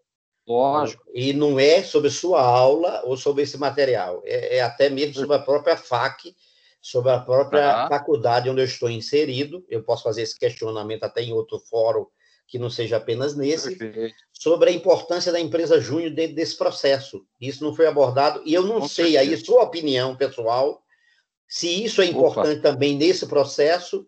Não quero, porque não vai cair na prova, não tem no material, mas é algo que faltou, talvez, para o futuro, para a própria faculdade pensar em colocar e ter uma postura lá dentro do campus que venha a desenvolver essa ideia. Isso aqui é uma crítica pessoal, cada um tem sua opinião, essa é a minha. Parabéns. Você sabe, Severino, que eu estou ali na FAC 4 desde 2012, que eu leciono ali na unidade 4. E lecionei por 4 anos na Taquaral, na FAC 3. E na FAC 3 nós tínhamos incentivos ali no Taquaral para isso. Existia ali um projeto, uma determinada época, eu cheguei até a fazer algumas orientações com os alunos da unidade de Taquaral. Na unidade Ouro Verde, não houve tanto estímulo como se precisava nesse setor da empresa júnior. Vi algumas coisas, assim, uma faísca de ideia aqui e outra ali, mas de fato é algo que a gente observa que poderia ser mais trabalhado. Outras universidades, outras faculdades aí dão uma certa prioridade para esse tipo de coisa. Eu sou muito assim favorável a esse tipo de situação. Não só a empresa júnior, mas a produção de conteúdo científico, sabe? Concurso de artigos científicos, projeto de iniciação científica, faz falta. Isso é realmente uma coisa que a gente observa que precisaria ter realmente aí uma inovação nesse sentido. Até assino embaixo com você essa observação. Mas, agora, é aquela história, nós estamos passando um processo de mudança. Vamos torcer que toda essa mudança estimule também a trazer esse tipo de pensamento, né? A própria startups mesmo, a ideia de startup dentro da universidade. Então, vamos torcer para que essas mudanças aconteçam. Parabéns pela sua observação. E eu assino embaixo, sou favorável a isso também. Beleza, gente? Bom, eu acho que é isso, né? E se vocês querem fazer uma pergunta, fique à vontade e aproveitem o material. Ô, Glaucio, boa noite. Boa noite, professor. Só uma dúvida, eu cheguei um pouquinho atrasado. Fica tranquilo. A prova vai ser lançada no AVA, né? Isso, via formulário do AVA, e ela vai ser disponibilizada um dia anterior, ou seja, na disciplina de hoje, ela vai ser disponibilizada no domingo. E você tem até as 22 horas da segunda-feira para realizá-la, beleza? Beleza. E vai ser lançada em qual unidade? Então, aí eu estou aguardando o último aviso do Mauro aqui, mas provavelmente nós já vamos colocar lá na aula 4.4. Tá ok, professor. É a última unidade, né? É porque o Mas professor aí eu vou avisar, eu vou mandar um roteirinho, tudo bonitinho para vocês, fiquem tranquilos. Ah, ok, então. Muito obrigado. Nada, Glau. Professor, deixa eu fazer uma pergunta. Opa! Essa prova vai ser formulada por você, né? Isso. E aí ela vai ser postada no AVA ou ela vai ser postada no ambiente virtual e a gente vai ter que fazer a prova conforme a gente estava fazendo exemplo da Proficiência? Ou a gente vai ter que enviar, baixar PDF e a gente vai ter que enviar ela para o senhor? Não, ela vai ser via formulário. Sabe as atividades diagnósticas que tem nas sessões, quando vocês fazem? Vai ser exatamente igual. Vai ser exatamente naquele processo. Então, você vai entrar na unidade, no seu AVA, vai entrar na disciplina, e lá vai estar o formulário da disciplina X, daquele dia X, né? Para você desenvolver a avaliação. Ela vai ficar disponível 24 horas, né? No caso dessa matéria, você vai estar liberando no domingo e a gente tem até a segunda-feira para estar realizando a prova. Exatamente. E vai ser 2 tentativas? 2 tentativas. Ah, então tá bom. Obrigada, E eu professor. tenho 48 horas para lançar nota para vocês. Ah, tá. Vamos supor, se a gente começar a fazer a primeira tentativa, a gente não pode parar, a gente tem que continuar essa tentativa. Não tem como a gente voltar à metade da prova, por exemplo. Ou o senhor não tem essa informação? Não, porque geralmente, quando você faz atividade diagnóstica, você até pode, você pode salvar e não enviar. Reavaliar, você tem essa opção. Você tem apenas 2 tentativas. Na hora que finalizou e enviou, aí já era, né? Aí Finalizou conta e enviou. como uma tentativa, no caso, né? Exatamente. Aí você tem ainda mais uma, que são 2 tentativas permitidas. Ah, entendi. Então tá bom, professor. De nada. Professor, os conteúdos vai do 3.1 até 4.1? É unidade 3 e unidade 4. Ah, tá. Era só isso que eu queria saber. Beleza.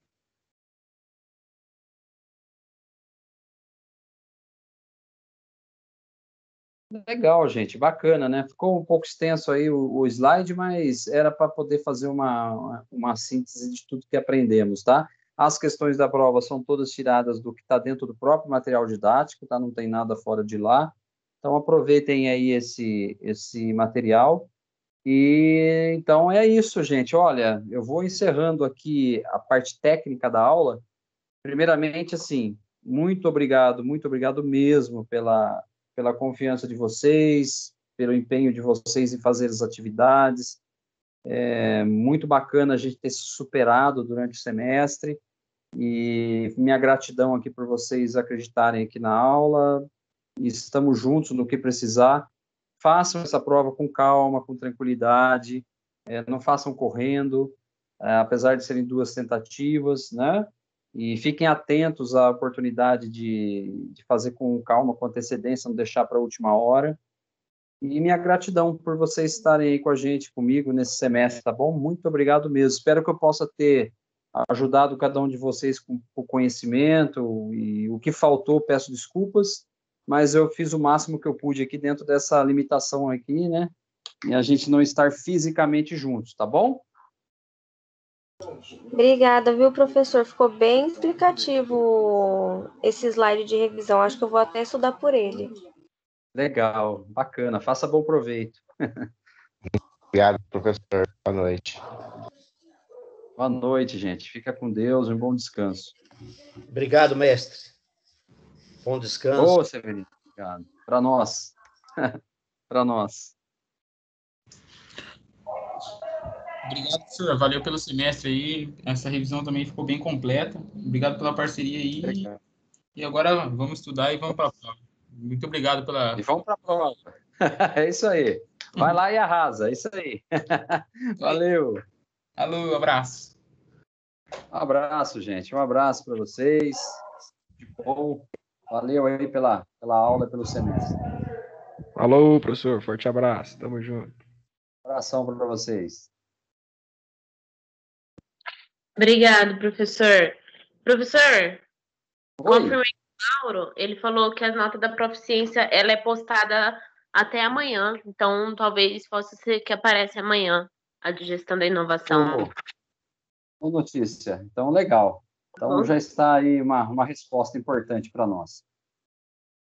Muito obrigada pela aula, professor. Bom descanso. Até quinta. Bom descanso. Até quinta, se Deus quiser. Estaremos lá.